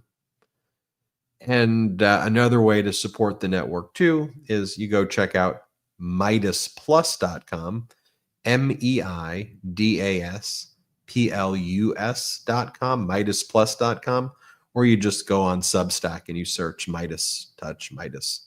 You'll find it there. But MidasPlus.com, and that's where our editor-in-chief, Ron Filipkowski, covers all of the breaking news developments each and every day. It is some great, I mean, it's really some of the best summaries there. And I contribute to Midas Plus. I do a Sunday coffee post where we drink coffee together, or I imagine us drinking coffee together, and I talk about the week's events, and and then some of my other posts, you just kind of get into. I don't really post a lot about puppy and kittens, but there's some other good stuff there. I'm covering the news on a day-to-day basis there, sharing what's going on in our world. And look, we don't have outside investors here at the Midas Touch Network. No shareholders, no billionaires, no oligarchs. We're 100% independent. And look, we can get more views on a stream with puppies than a lot of these corporate media networks can get. And our YouTube is usually competing with Fox as the most watched channel in all of America across all genres. And so there are many days where we beat Fox. There are days where they beat us. But ultimately, why I care about beating Fox is, number one, there's a slight pettiness in me and I want to beat them. But number two, I want to get truthful information out in front of people. I really do. I want to make sure that we get the facts and data and information to people. And that's why we do this. That's why, I stopped doing my other job when I was a litigator to do this. And I couldn't be happier being a part of this community, the Midas Mighty. Really, just all of you are so incredible, and I want to acknowledge all the hard work that you put in every single day. And there is no Midas Touch Network without you. And every day when I wake up, every day when I wake up, go to sleep, I am so utterly grateful for all of you. I really am. And we're in this together. Let's play some puppies. Let me find those puppy cards. Puppy inauguration.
Very cute dogs. Very, very cute dogs. Puppy Inauguration, everybody. Puppy Inauguration. I'm Ben Mycelis from the Midas Touch Network. We've been watching lots of puppies, lots of kittens. Photos of baby goats in pajamas, squirrels wearing top hats, little piglets wearing boots. We've been seeing it all here on the Midas Touch Network. We've been taking requests. Goats in pajamas seem to be a fan favorite. A guinea pig stampede. Things got crazy with the guinea pig stampede. Otters wrestling each other. Things were getting heated with those otters wrestling. Elephant is wearing top hats. Fan favorite as well. There's a little ferret dressed like I believe it was a witch, a ferret witch. We saw some hamsters. We've been really covering it all here, except we have not yet seen Brett's dog Mochi. And so, if we can, there is Brett's dog Mochi. I think Brett not showing his face in that footage. Obviously, the focus here is on his lovely, beautiful dog Mochi. There she is. There's Mochi, everybody. I think it's so you've now seen my dogs, Taquito and Chiquito. You've seen, by the way, yes, those are my dogs wearing tuxedos. They were groomsmen at my wedding. Let's go back. Pull up fancy Taquito and fancy Chiquito. By the way, they dressed themselves. No one put that on. This was entirely their decision. They wore this outfit on their own. I was surprised that this was a sartorial choice that they made, but I was glad that they showed up and dressed themselves this way. Taquito and Chiquito. Some news right there. The dogs are dressing themselves now. Yeah, there's Chiquito dressed himself in that outfit. Looking good. Chiquito. There I am holding Taquito and Chiquito on one of my daily walks. I like to call there's another photo right there of me holding Taquito. There's Taquito looking back at the camera. Oh, this is Goofy Taquito right here, where he makes his little goofy face that he does. He kind of makes this like smile goofy face, and you're observing it right there. There's Santa Taquito as well, wearing his Santa hat. Another one, and then there's Cuddly Chiquito. So there's Santa. He also this is entirely his choice. I don't dress him this way. Sometimes he'll dress this way, not even on Christmas. It could be just some random day in March. It could be like March 12th, and I'll see Taco wearing his Santa hat, and I'll be like, I'll be like, no, wow, that's pretty impressive that you did that. Why are you doing that, Taquito? And he'll just make the goofy face. If you're wondering, someone saying the fact that you named your dogs Taquito and Chiquito, does that confuse them in any material way? That their names are basically the same name? No, I end up calling Taquito more Taco. I go Taco, and then Chiquito stays Chiquito. So that's kind of how it's done. So Taquito goes more by Taco, and Chiquito does not go Chaco. It's more Chiquito. Is what's going on. Is what's going on there. We have that other cute photo of Chiquito one more time where he kind of looks cuddly, and he's that's Taquito. That's Goofy Taquito. There it is. That's Chiquito. He tucks himself in at night. entirely. This is, we're getting more news as well that this stream is being viewed by a lot of dogs. At Canine Clown Car writes that her dog Griswold is enjoying the Midas Touch Network Pet Marathon. She's posted that on Blue Sky. Lots of dogs are watching this right now. They're enjoying this. They're enjoying seeing other dogs. I've gotten a lot of posts. There it is, at Canine Clown Car. There it is, watching me watching dogs. Should show you this as well. As I mentioned, I was going to find the pet assisted therapy dog cards, because remember I said that when my wife was in the hospital for our baby girl, and we were there for an extended stay, and my wife was very courageous in that process. But they would send in the pet assisted therapy dogs. And so they sent the first one, Mojo, Labrador Retriever, born November 4th, 2019. Activities: chasing tennis balls and meeting new friends. Favorite food: whipped cream. Favorite toy: tennis balls. Mojo began his journey with Guide Dogs of America, training to assist veterans with PTSD. His curiosity and zest for life have led him to a new path as a therapy dog. Whether offering a comforting nuzzle or chasing his beloved tennis ball, Mojo's mission is to spread joy. After his visits, Mojo enjoys some cozy ear scratches and a puppuccino for a job well done. It's Mojo, everybody. That's Mojo. So then Mojo was there, and then Ollie came in. Ollie is a Leonberger, was born July 31st, 2020, COVID puppy. Favorite activity is playing with his girlfriend, Mabe. Favorite foods: cheese and peanut butter. Favorite toy: a stuffed squirrel given to him. And this is the story. I got interested in this breed from my neighbor. I was on the waiting list for 7 months. I kind of like when the stories are written more in the written like I'm the dog versus I'm the person who got the dog. So I'm not going to read the rest of that story. I want the person to pretend that the dog's writing the story. That's my own personal taste. In any event, once those dogs started, by the way, this, if you wanted to know Ollie's girlfriend, Mabe. Here's Mabe. There's Mabe. Irish Wolfhound, April 12th, 2020 birthday. Favorite food: cheese, any kind. It's like me. Favorite toy: my little sister Rory. I'm not sure if that's a toy. That's Mabe right there.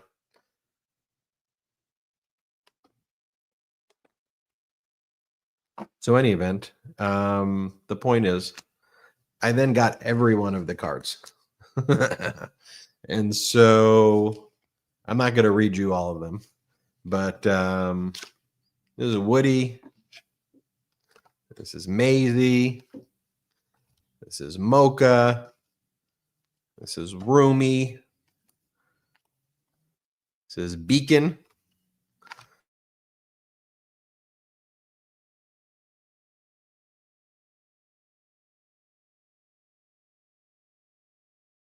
Maverick. Boomer. Mishka.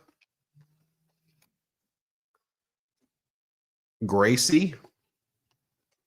Teddy. Bo. Noodle. Bailey. Maisie. Jackson. And the others are doubles. But anyway, we got all of the cards right there. Pet assisted therapy dogs are incredible. There's Mochi. Another shot right there of Brett's dog. There's Mochi wearing her birthday girl outfit. Not sure if she puts that on herself. There's, again, Chiquito right there. And folks, we got some good news to report on. There's Goofy Taquito.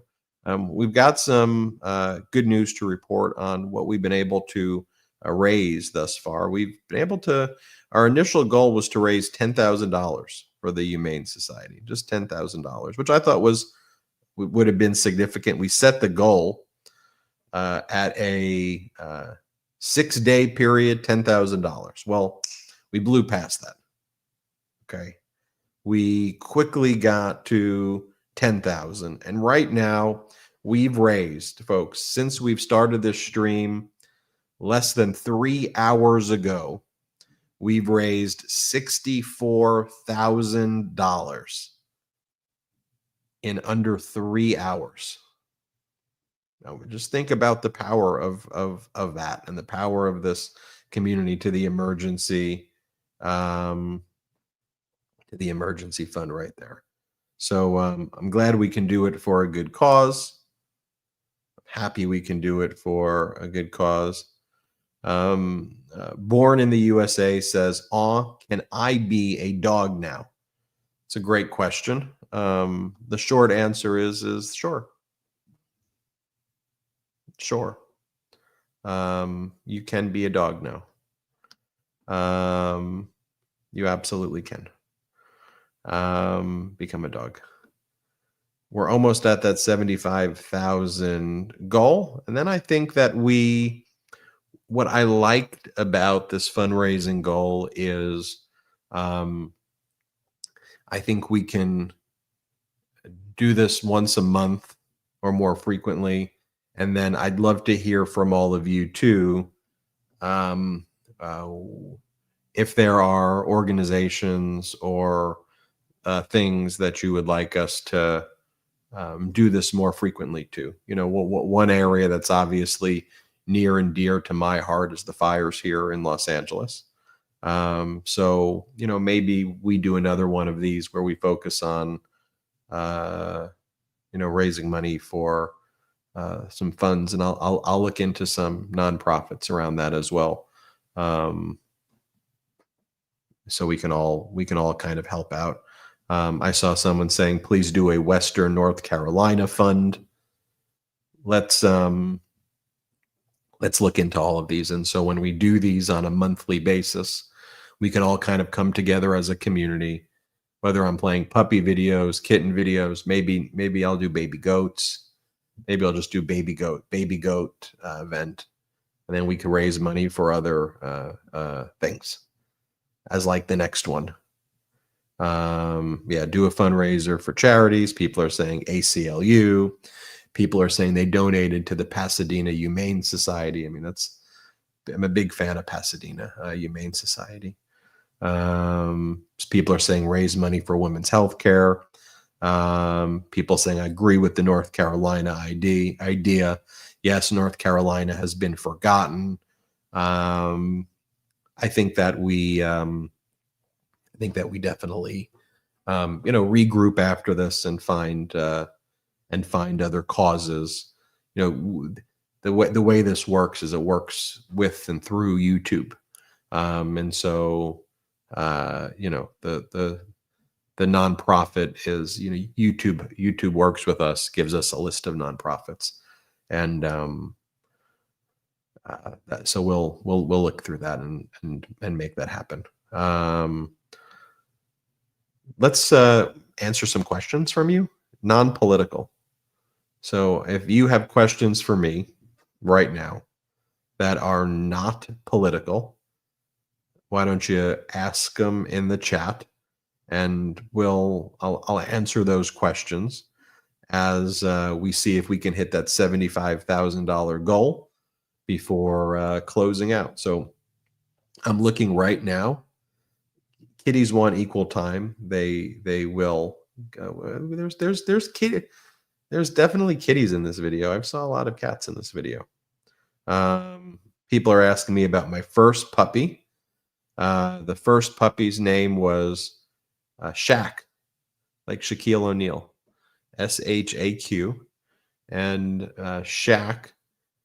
I'll see if I have a photo of Shaq somewhere. May have a photo of Shaq. Shaq was a West Highland White Terrier, and that was the dog that I grew up with. His name was Shaq, and we lived in New York, me and my brothers, and Shaq was our dog. Um, let's see other questions. The puppy trading cards. Someone said I joined late. What were the puppy trading cards? Those were the pet assisted therapy dogs at the hospital where my wife delivered our baby girl. And so those dogs would come into the room, and then you would get you'd get the card of the dog. And then, because I am fairly competitive, I wanted to get all of the dogs to show up and then collect all of the cards, when normally you get like 2 or 3. So that's what all of those cards were. Marina asks, how long is this programming? To which I respond, there's no set time limit when it comes to cute puppies and kittens and baby goats dressed in pajamas. Who knows? Maybe this goes 14 hours. Maybe I just never stop doing this. There's Shaq, by the way. That was our dog. That was Shaq. That was our backyard growing up. That was our swing set in our backyard growing up. It's not going to go 14 hours. There's me, Brett, and Jordy right there. With that was this photo brings a tear. This photo brings a good tear.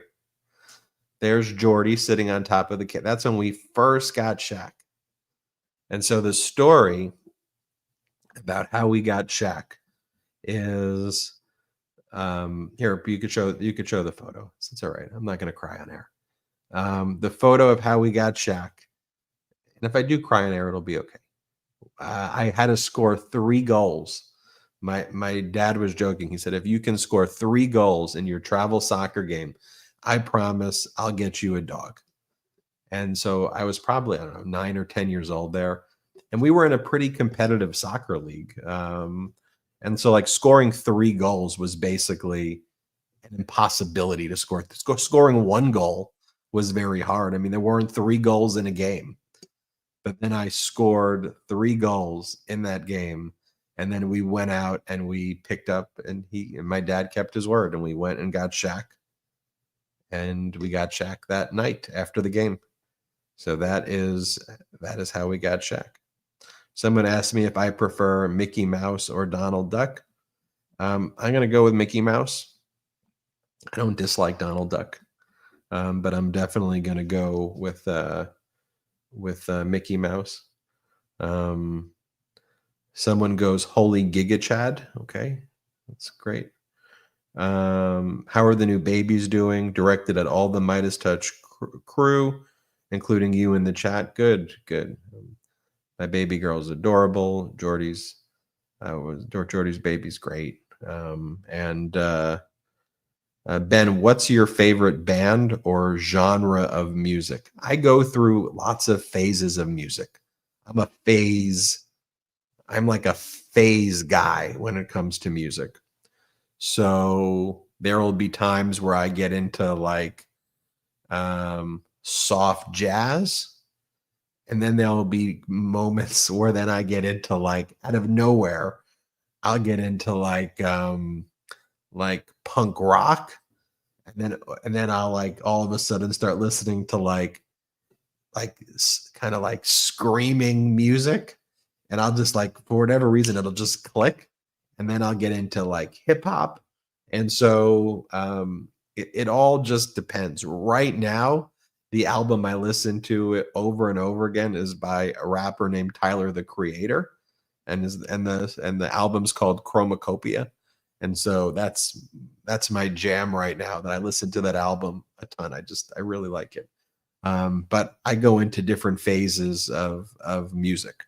And so it's less of a and then you'll like this. If I were to say like who's my favorite band of all times, of all time, it would be the Bee Gees, which is like a wild card. Um, and about a year ago, I started really getting into the Bee Gees, and like, and then listened to all of their albums, and I'm like, oh my god, the range of the Bee Gees is unbelievable. They've got early music that sounds like I'm like, am I listening to the Beatles? Like, no, that's the Bee Gees. And just their how deep is your love, the melodies, the notes that they're able to hit, and then the staying alive. There's so many songs for those who don't even know, that like you'll listen to on movies, and it's like, yeah, that's the Bee Gees. That's the Bee Gees. And it just their body of work over such a long period of time.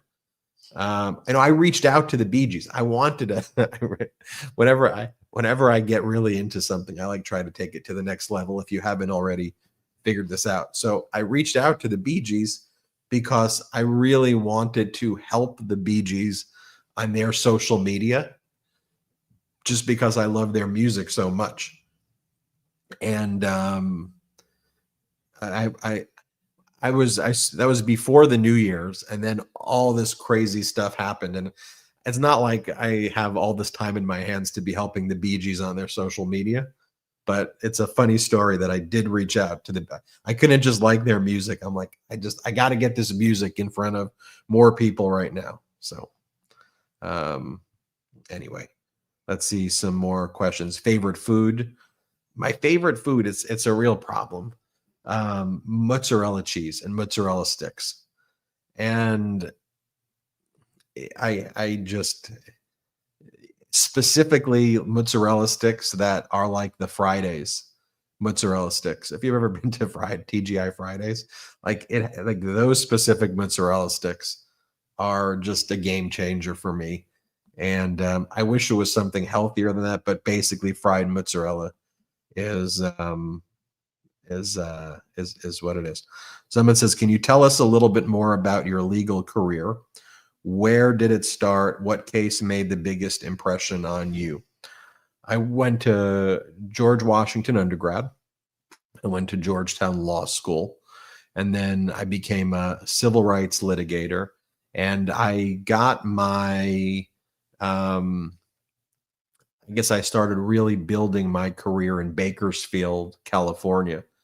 And Bakersfield, Fresno, Kern County, that entire area. When I started, so I started doing kind of personal injury, catastrophic injury cases. But what really appealed to me were these cases involving police shootings and excessive force. And there was a case in 2013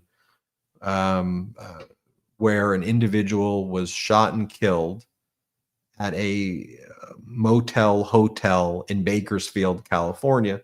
And the press release came out that this individual was someone who shot at the Bakersfield, who shot at the Bakersfield police, and the story was that the police basically shot and killed the bad guys was what what the story was.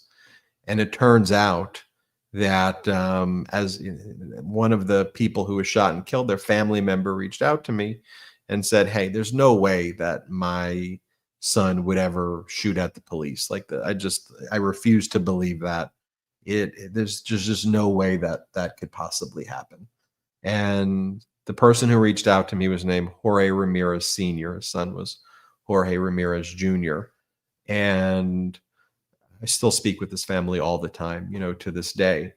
And so what we were able to uncover was that actually Jorge Ramirez, the person who was shot and killed, was actually a confidential informant working for the Bakersfield Police Department, who was being kept off the books because one of the things the Bakersfield Police Department was doing at the time, not like as an official policy, but some of their officers were getting confidential informants to sell drugs or trying to get them to sell drugs for the police officers who would make money selling drugs into the community.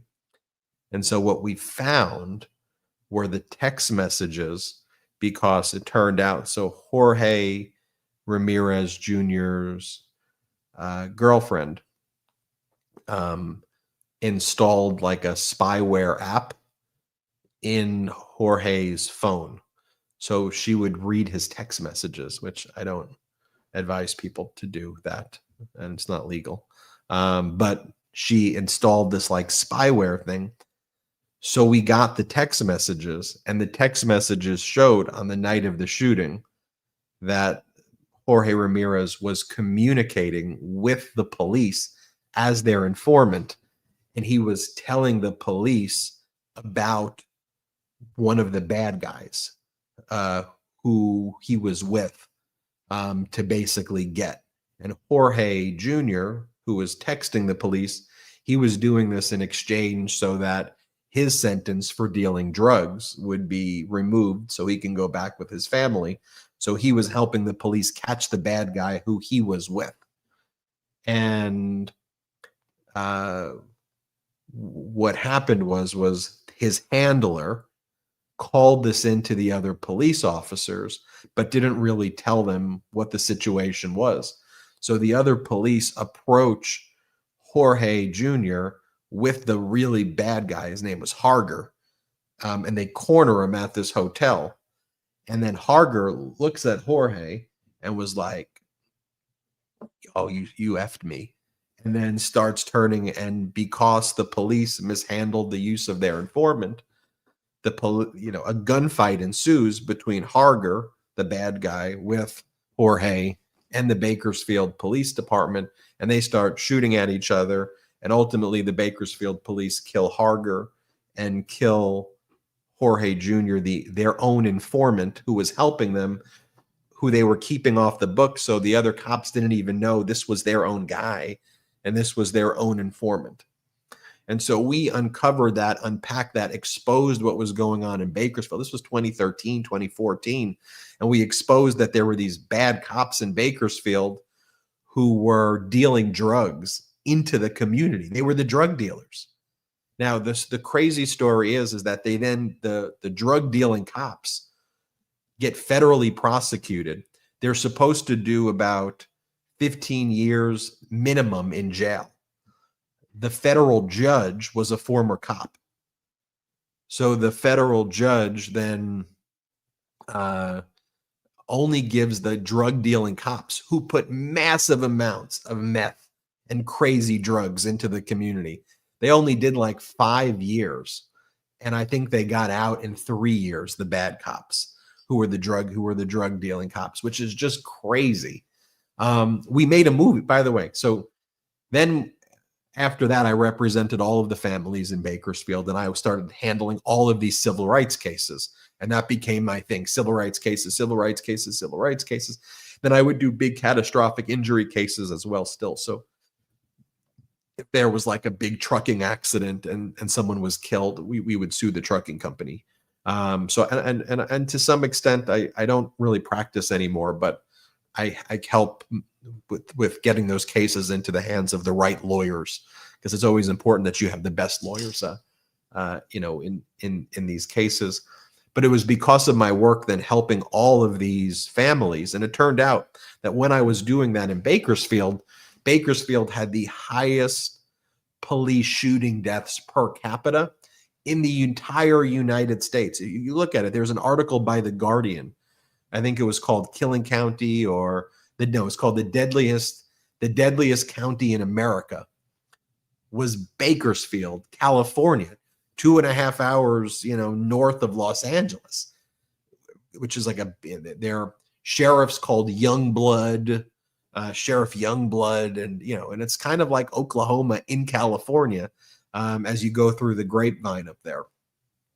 So that's ultimately how I then met Colin Kaepernick, because in 2017, he was taking a knee to bring attention to police brutality and police shooting deaths.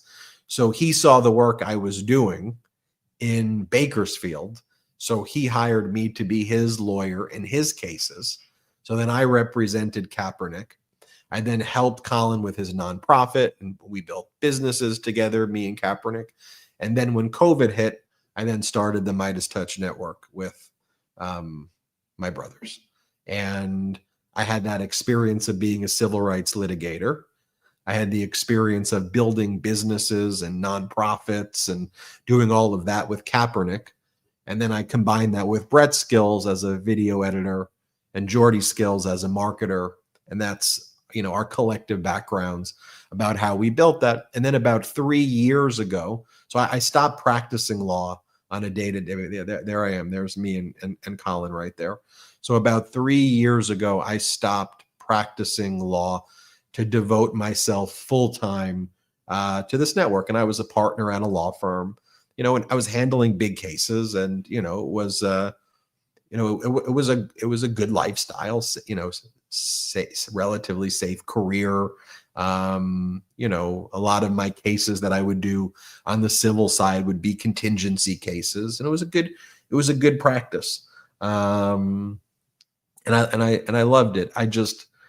My calling was to do this, I felt. And so I took this big leap and left doing that and built a media network with my brothers, and with all of you, the Midas Mighty. And then the Midas Touch Network was formed, and we were talking about pro-democracy media before, that was like people talking about pro-democracy media. You all know, who were here with us from the beginning, the vision that we tried to set, and we've been building it brick by brick. And, that brings us to, today. And so I still want to have a connection with the legal community. So I'm a professor at USC Law School. And I specifically, though, like to teach undergrad students. I like to teach law students, but I really like to inspire undergrad students about why to become a lawyer, how to be, what it means to be a lawyer, prepare them for law school. So every Monday, Wednesday, I teach a lecture. It's a pretty big class. We've got over 100 students in the class. And that's a Monday, Wednesday lecture that I do. And then I do office hours afterwards. And so that's the long-winded story about how this network happened and what my background is, if you never knew what my background is. And that's it's just interesting because, when Colin was told, get that SOB off the field, and never got a job again, if you think about it, that was one of the first incidents where this laboratory of autocracy was being tested out against Colin and against private citizens. And so, that's it. Kind of brings you full circle here. Someone says, can you recommend a good book to start looking into for political science? I'm really interested in pursuing it, but not sure where to start. Think of a good political science book if you're not sure where to start. I'll give that some thought. I just think that there I am. I think that what's best is to just I always like to go to the source of the news. So it's why I want to hear the speeches, see the speeches. There's a good here's what I would read. There's a great biography on Abraham Lincoln. I just want to make sure I'm giving you the right title, because there was a few biography that I read. Let me find the one that I really liked. So I would start by reading a lot of John Meacham stuff. John Meacham, I think, has been a pretty good presidential historian, and I would recommend you read a bunch of books by Meacham. Thomas Jefferson, The Art of Power. Abraham Lincoln, There Will Be Light. The Soul of America. Franklin and Winston. Thomas Jefferson, President and Philosopher. He's fairly prolific, Meacham. The Songs of America. I like Meacham. He's around now, so but there's Barbara Tuchman, Tuchman. I would read a lot of her books as well. Doris Kern Goodwin's Team of Rivals. I was confusing Meacham's. Meacham is great, but I was thinking of Team of Rivals. Was the one that's where I was confused. I'd read Team of Rivals and anything Meacham. Those would be my recommendations to start with. What else we got here? People are suggesting that we do a Midas Touch Network book club. Yeah, Luke is enjoying it too. So if you're noticing, folks, a lot of dogs watching dogs here again. The dogs are watching the dogs on our network, on this YouTube channel. We're very close to hitting 75,000. I kind of want to hit, before ending the stream, for someone saying, how long are you going to go? And my joking was, man, 14 hours, 15 hours, spend the whole day together here. Maybe if we hit 75,000, then maybe I go, maybe not. Any other questions that you have for me? Someone's asking a question about some of the lawsuits that have been filed already. We're going to do hot takes on that. This is purely puppy and dogs, okay? Not talking politics here. We're showing cute puppies, cute dogs, goats in outfits. We're not talking about political lawsuits here. So I will not comment on that yet here. But don't worry, we'll do hot takes on it afterwards. I'll go and look at what happened. I'll do my daily hot takes. I don't show audio or video of the guy, though, okay? So if you want to see audio or video of the guy, you're not going to get it here. I made that policy. As I said, I don't know if it hurts our views or whatever. I don't care. I don't want to give him attention, not just for today's events, but in general. I need to discuss what happened. I need to describe the things, but I don't need to show his voice, and I don't need to show that in order to convey it. What do you like about teaching? Honestly, teaching for me is like I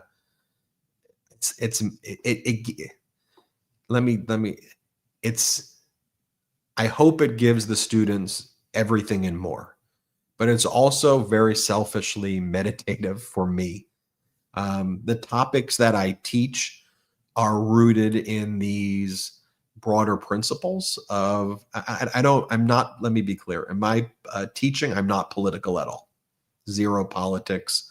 And I make that very important and make that very clear for the students. And what I tell the students is, whether you agree or disagree with me on any politics, this is not a political class. I want you, though, to feel strongly about your beliefs. And I don't want you to get pushed around by others who feel strongly about their beliefs. I don't want you to wake up and feel that your rights or anything have been taken away by others, or that you've been impacted and you haven't taken agency over yourself. And I tell them, I said, look, when you're going into law school, there's a lot of, desire for jobs that make big money and all of these things. And I just said, you have to always, though, remain true to your values and principles, regardless of what that is. And if that is your values and principles are money, then do that. But be true to who you are at all times. I love trying to inspire future generations with this knowledge and giving them insight and information that they would not have otherwise gotten. I like opening up their eyes and mind to concepts that they may have not heard about before. And that's why I like to teach undergrads. And by the way, it's why also I like to speak at middle schools more than I like to speak at high schools, though, because especially if you speak to middle schools and people who don't at a middle school level who may not have parents who are like lawyers or doctors or engineers. And if you speak to them at middle school and you just start talking to them about some of these other jobs and things, and not to say that these jobs are better jobs, and it's just to open up their minds to, STEM jobs, science, technology, education, mathematics, law, medicine, and to let them know that there's no magic behind it. Like, I just think there are so many people who try to pretend that there's all this secret stuff that's happening behind the scenes. I'm just like, you just gotta work hard, believe in what you believe in, and try to find good mentors along the way, and you'll be able to achieve whatever you want to achieve in life, whatever that is.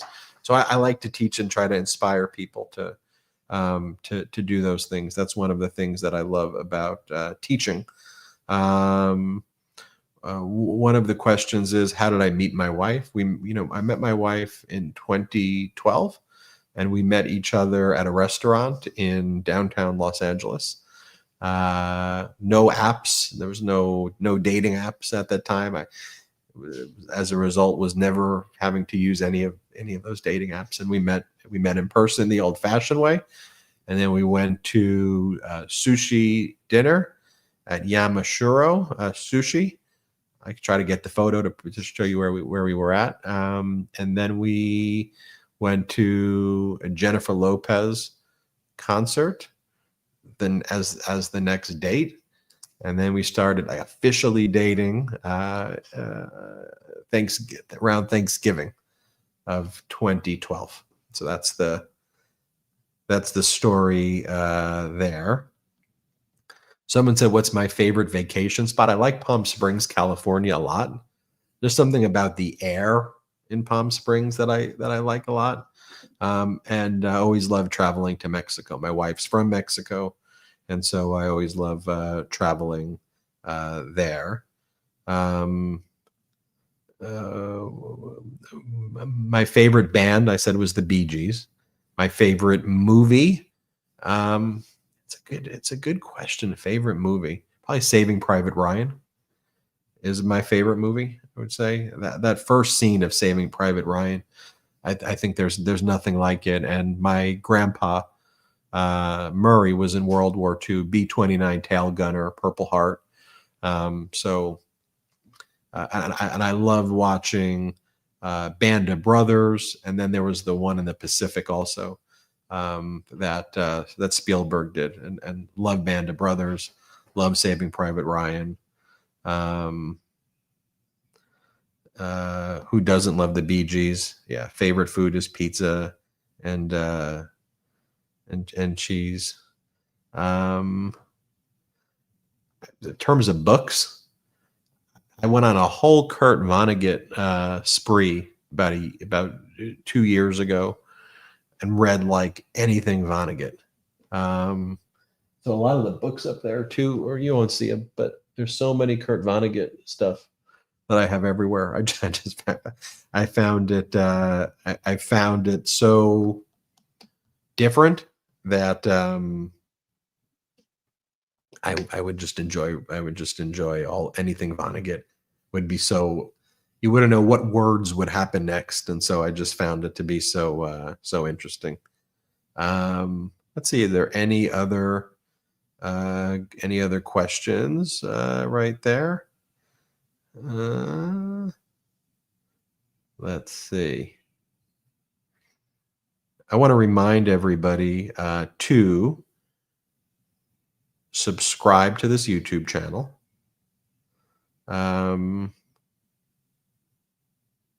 Subscribe to the YouTube channel. It's free to subscribe. Turn your notifications on. I'm going to be watching the football game tonight. Notre Dame versus Ohio State. You know, Jordy went to Ohio State University.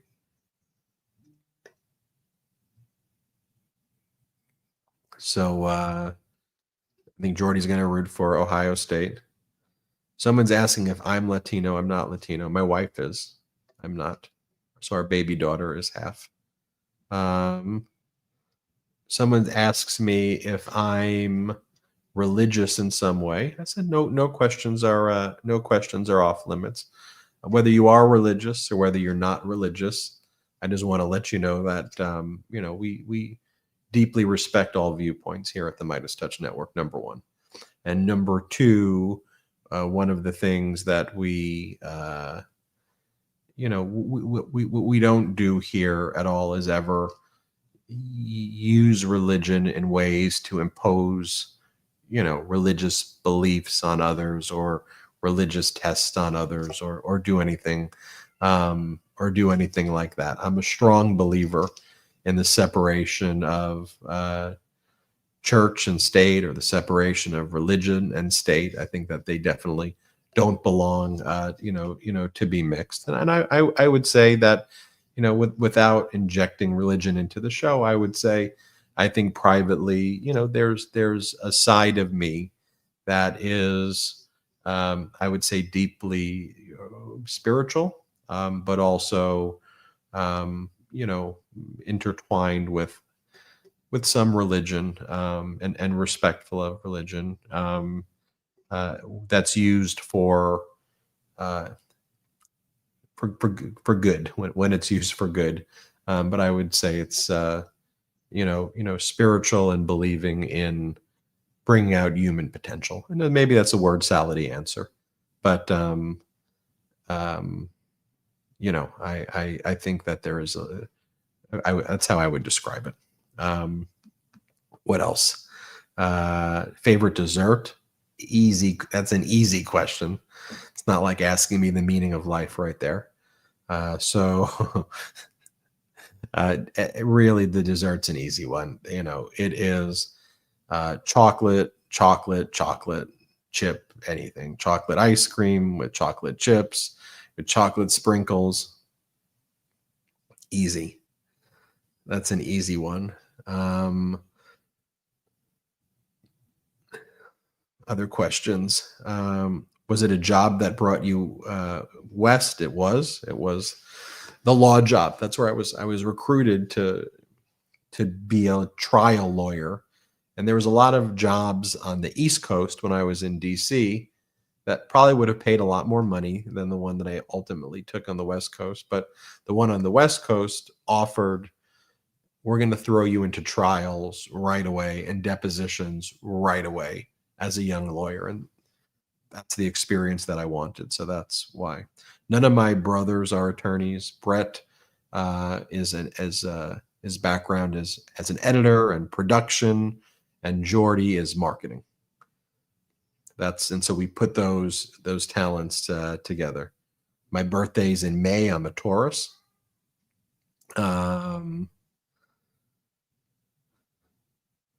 Let's oh no. What superpower would I pick? I'll leave that to be continued. We're going to play some music right here, right now. Let's play some music with the doggies. We're almost at 75,000. Give me like 2 or 3 minutes and I'll be right back.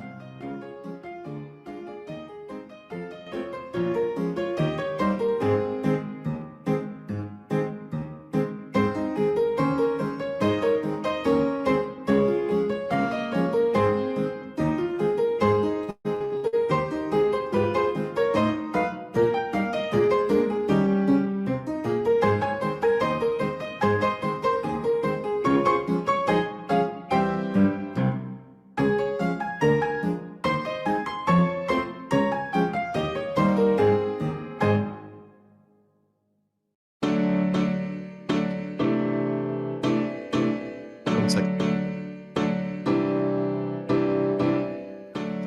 Hey, everybody, we're back. I've got probably a great surprise for you. Let me just make sure that to kind of, we finish the live stream, I want to show you part of who it is that we're fighting for every single day here. And so some of you have asked if we can meet Jimena, my baby girl. Everybody here want to meet Jimena and say hello to Jimena? Let me show you Jimena right here. Hello, Jimena. Say hello. So everybody, this right here is baby Jimena. Say hi, Jimena. You want to look up here? Say hi, Jimena. Say, I'm Jimena, and welcome to the Midas Touch Network. And me and my daddy, we're going to be reporting on puppies. Let's pull in the puppies there, Salty. And that's a little kitten right there. And everybody, don't you think that kitten is cute? And let's see what else we've got here, everybody. That's a little puppy. That's a little puppy, everybody. So some people say we look alike. Do you think that there's any resemblance right here? Oh. Say hi to everybody, Jimena. All righty. Say goodbye, everybody. Say bye. Come on.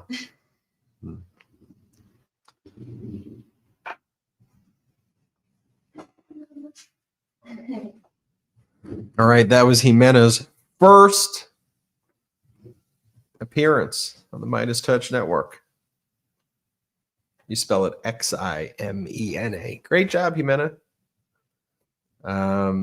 Yeah, she definitely does look a little bit like me right there. This is the puppy inauguration. We've been answering a lot of questions as well, trying to hit that $75,000 goal. Right there. I mean, she does look almost identical to me. It is funny to see us kind of side by side right there. That's Jimena, everybody. We're about $4,000 away from hitting that $75,000 goal to the Humane Society, which will be quite incredible. See, so you never know.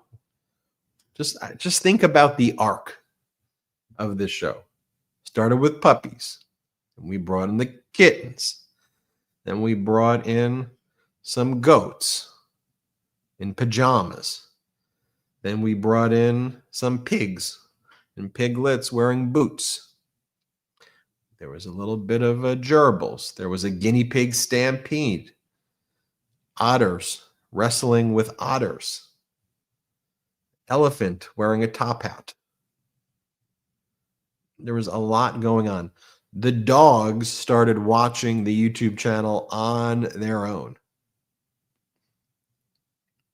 23,000 viewers. I'm going to venture to guess 4,100 are just dogs who have figured out how to use YouTube on their own right now. I'm going to make that estimate. That I think that is the number. We're about $3,000 away from our goal on puppy inauguration. And then I probably should, at some point,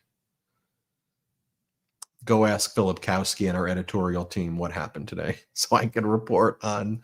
I'll report on the news, so don't you worry, everybody. I want to remind you of a few things. Number one, make sure you subscribe to the YouTube channel. Helps us immensely. Number two, subscribe to the Midas Touch podcast, the audio podcast. Even if you don't listen to audio podcasts, it helps us so much when you subscribe to the audio, because it helps with that audio algorithm.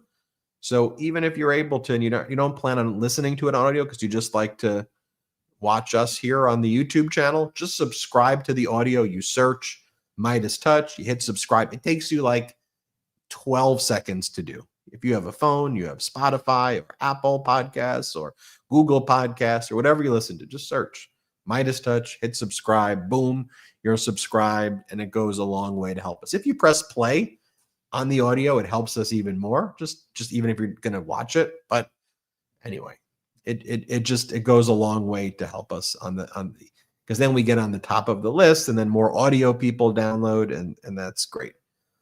People want to know other ways you can help out the network.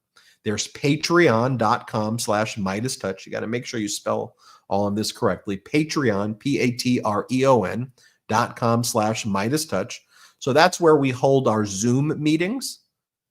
So if you want to meet Brett, Jordy, and me and ask us questions, and it's usually a smaller environment there, patreon.com/Midas Touch is where you go and do it. We hold these meetings and you get to meet with us and we get to answer questions. And there's also like certificates there for being members. And like you can also become a honorary producer on one of the tiers. So like your name shows up at the end of our podcasts. So your name will always be there as someone like these, like here are honorary producers. So these people help fund the network, at that level of tier, and then their names are there. So it's like, boom. And even if you want to do it anonymously, you can say, hey, just put it anonymously in a message to us. Or if you want to do it on behalf of a foundation or somebody, whatever, you can become an honorary producer at that tier, patreon.com/ what a cute dog. What a cute dog that is. Okay. Also there's MidasPlus.com. MidasPlus.com. It's great. So everybody here knows who Ron Filipkowski is. Everybody knows Ron Filipkowski. Ron is our editor-in-chief.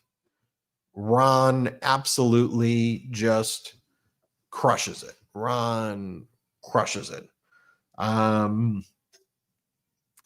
So MidasPlus.com is kind of an ad-free. Ron does these daily recaps there.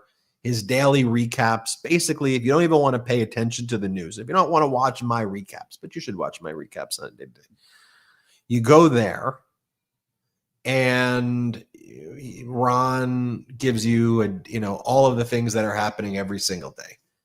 It's like the best newsletter recap.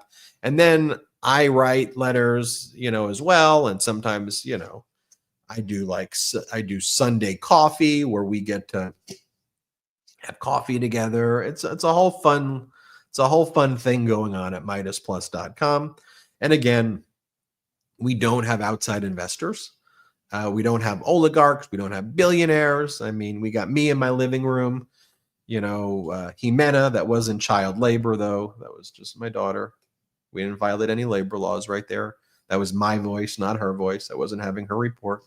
But we are lean and mean, and we get more views sometimes than Fox and all this corporate media. So that's one way that you can help us out. There's MidasPlus.com. Check it out right now if you can. MidasPlus.com. And the show with my brothers, that'll be on tonight. So the podcast that I do, I'll have to find out what happened today. It'll be a little bit more than puppies. And again, I don't show Trump's audio or video. So if you're watching it, the promise that I make you is you're not going to have to listen to his voice and you're not going to see his video. Okay. If you do want to see it, I'm sure there are other places that show it. But I hope by now we've built enough trust with you that when we say this is what he said or what he did, and then tell you where you can find it, if you want to do it, you can do it. I just don't want to play the clips with them. I don't want to do it. I don't want to do it. So I'm not going to do it. Okay. Sometimes I cross off the face. So then there's that. That'll be the show with the brothers, 8 Eastern, 5 Pacific. 8 Eastern, 5 Pacific. I want you all to be there. Let's keep growing. Our last show did like almost like 800,000, 800,000 views or something, which is, more than like what CNN gets for its programming. So join us live tonight. I want to keep on growing that. We're almost at 6 billion views for this YouTube channel in like 2 years. 6 billion views on this channel. We're so close to hitting that $75,000 marker right there for the Humane Society, which will be a great achievement if we can try to hit it. Let's try to hit it in the next 10 minutes. Now, folks, you may be saying, well, what do I do after this is off? Here's an option. You can go and rewatch this. Just play it from the beginning and you can watch the cats and dogs one more time. That should bring you, if you replay it one more time, by the time it's done, we'll get pretty close to the podcast starting. You can also listen to the Bee Gees. That's just something that you can do. Maybe the Bee Gees will get back to me after I reached out to them and told them I want to help them with their social media. I'm not sure my team here at the Midas Touch Network knew about that or likes that idea. They probably are like, dude, you're already doing enough. Can you not try to become the Bee Gees social media person? What in the world are you doing? Do we recap some of the key moments from today? Should we recap some of the moments, like where I walked my dog? Do we have the photo, Brett or Salty, of when I walked the dogs? That was a big moment earlier in the day. Taquito and Chaquito pooped, picked it up, green bag, threw it in the garbage, told you all about it. That was a big Taquito and Chaquito moment earlier in the day. There was breaking news there. I issued an executive order, multiple executive orders, first proclaiming today the day of puppy inauguration. I then declared Taquito and Chaquito the official cute puppy, the cutest puppy that there is. That was a serious executive order that was issued approximately an hour or so in. And it looks like someone just did an anonymous donation of $1,700 that just put us over the $75,000 raised, folks. Pretty incredible. And under 4 hours, we raised $77,000. What an incredible thing. So grateful for all that. Now, I want to say this, I guess, at the end. We'll show a little bit more cute puppies and kittens, but I want to say this at the end, folks. We showed today, seriously, the power of what this community can do, right? What does Madison Square Garden hold? 19,000 people, 20,000 people, right? We were at around 30,000 people watching this concurrently. By the time this is done, with people who joined and left, we'll probably be close to 1 million people who watch this. A puppy inauguration, right? Where we join together to look at puppies and kittens and also just be with each other and hang in there with each other and show unity with each other. Okay. We're going to be live tonight, me and my brothers, where we're going to talk about the news, because this is a news network, right? I'd love to show puppies and kittens all the time, but we do need to talk about the news. We'll do that tonight with the Brother Show. But the power of this community and what we can achieve together is something I never want you to underestimate. The power of what we've been able to accomplish even since the election through today has been something that I think is something you should be proud about. They all wanted you to get discouraged and you didn't.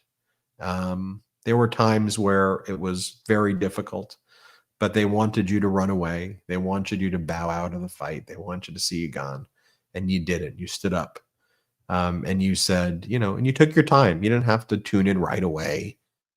You took your time and you said, now I'm ready. Now I'm ready. and take your time. When your mental health, your um, family, your personal life, that's key. That's so important. So always reflect on that. Don't stress yourself out so much. That's maybe easier said than done, but I want to be very respectful of that. It's why we're showing puppies and kittens and other things as well. Mental health is so important. Health is so important. Your family is so important. It's why I wanted to also show you, my baby girl, why I left a fairly successful partnership working at a law firm, doing well to build this network with you and to start a scrappy network that now competes with the corporate media. That's why I shared the stories earlier in between the videos of the puppies and kittens about the free autopsy project that I do with Colin Kaepernick, where, by the way, you can just Google it, the Autopsy Initiative with Kaepernick. If you know anybody who needs a free autopsy, who's been in one of these situations that fits the criteria, reach out. Because it just shows that you can use your unique experiences to make a change and to make a difference. And you're all doing that every day. I mean, as I said, you should keep your head held high today. You've helped build this network. It's not possible without you. And today, this network did better than most of the live streams out there playing puppy and kitten videos. Okay. And all we talked about in this chat was love and compassion and cute animals and bringing people together. They'll never take our joy. They'll never take our joy. And we have each other every step of the way in this process. Okay, so I understand that when I turn this stream off, to some extent, the real world and other things may start to creep back in. I can't stop that. I wish I could. I can't. But what I can do is be here with you and to have this community keep on growing so we can be here for each other. I probably need you here with me just as much, and maybe you don't realize this, as you need me. We need each other during this time. Not just as Americans, but also internationally, right? It's why we've built bridges to our Canadian brothers and sisters, and in the UK and in Australia and in New Zealand and in France and Germany, in Mexico, South America, Asia, across the world, where there's hope, compassion, and love, and a desire for democracy. They'll be Midas mighty. Whether that's Maple Midas, or whether that's Aussie Midas, or whether it's Parisian Midas, whatever. That's where we'll be. Our voices will always be heard. They'll never take away our joy.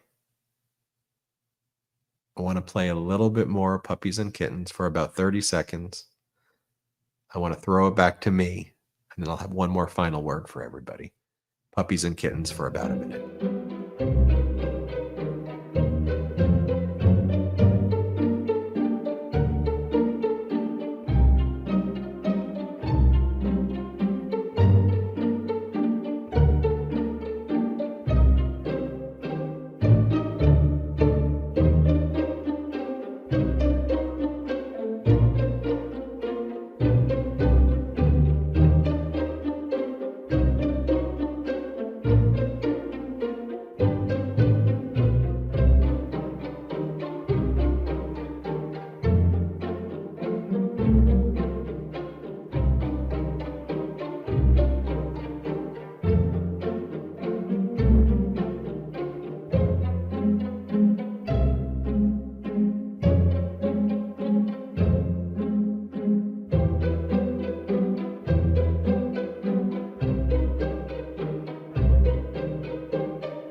All right, everybody, look, it has been a highly successful puppy inauguration.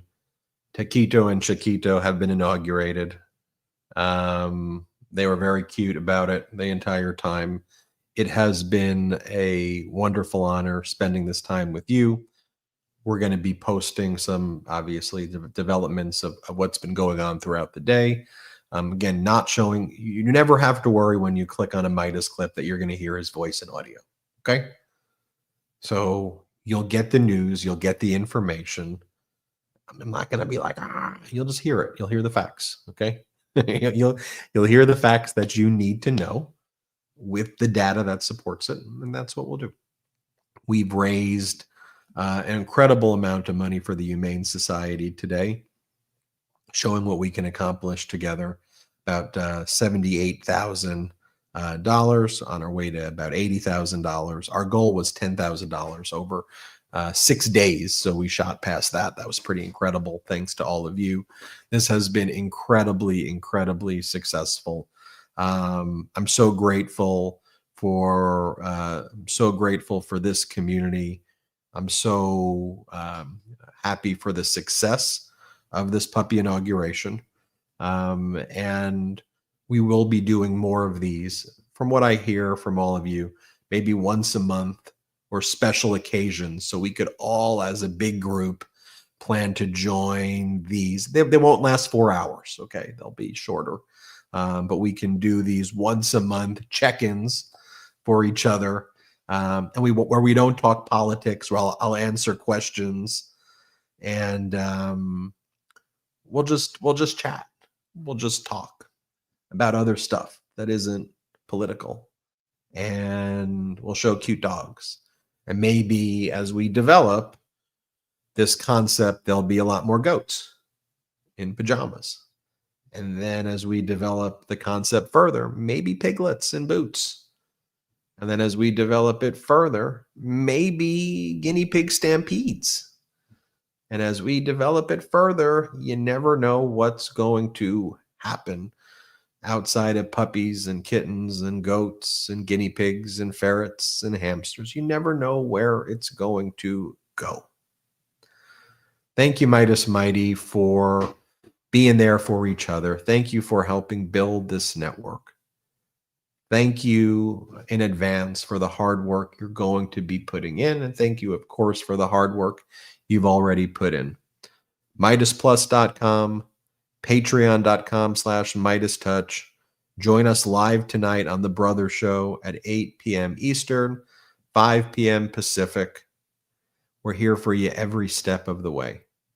We're so grateful for you. We so appreciate everything you do. We love you. We're here for you. We fight together. We never obey. We never surrender. We work together. We will look back at this and we will say, we stood our ground and we handed on to future generations a better world. That's what we'll do. I promise you that. Hit subscribe. Thank you all so much, Midas Mighty. Shout out to the Midas Mighty and happy puppy inauguration. Love this video? Continue the conversation by following us on Instagram @MidasTouch and help us blow past 500,000 followers.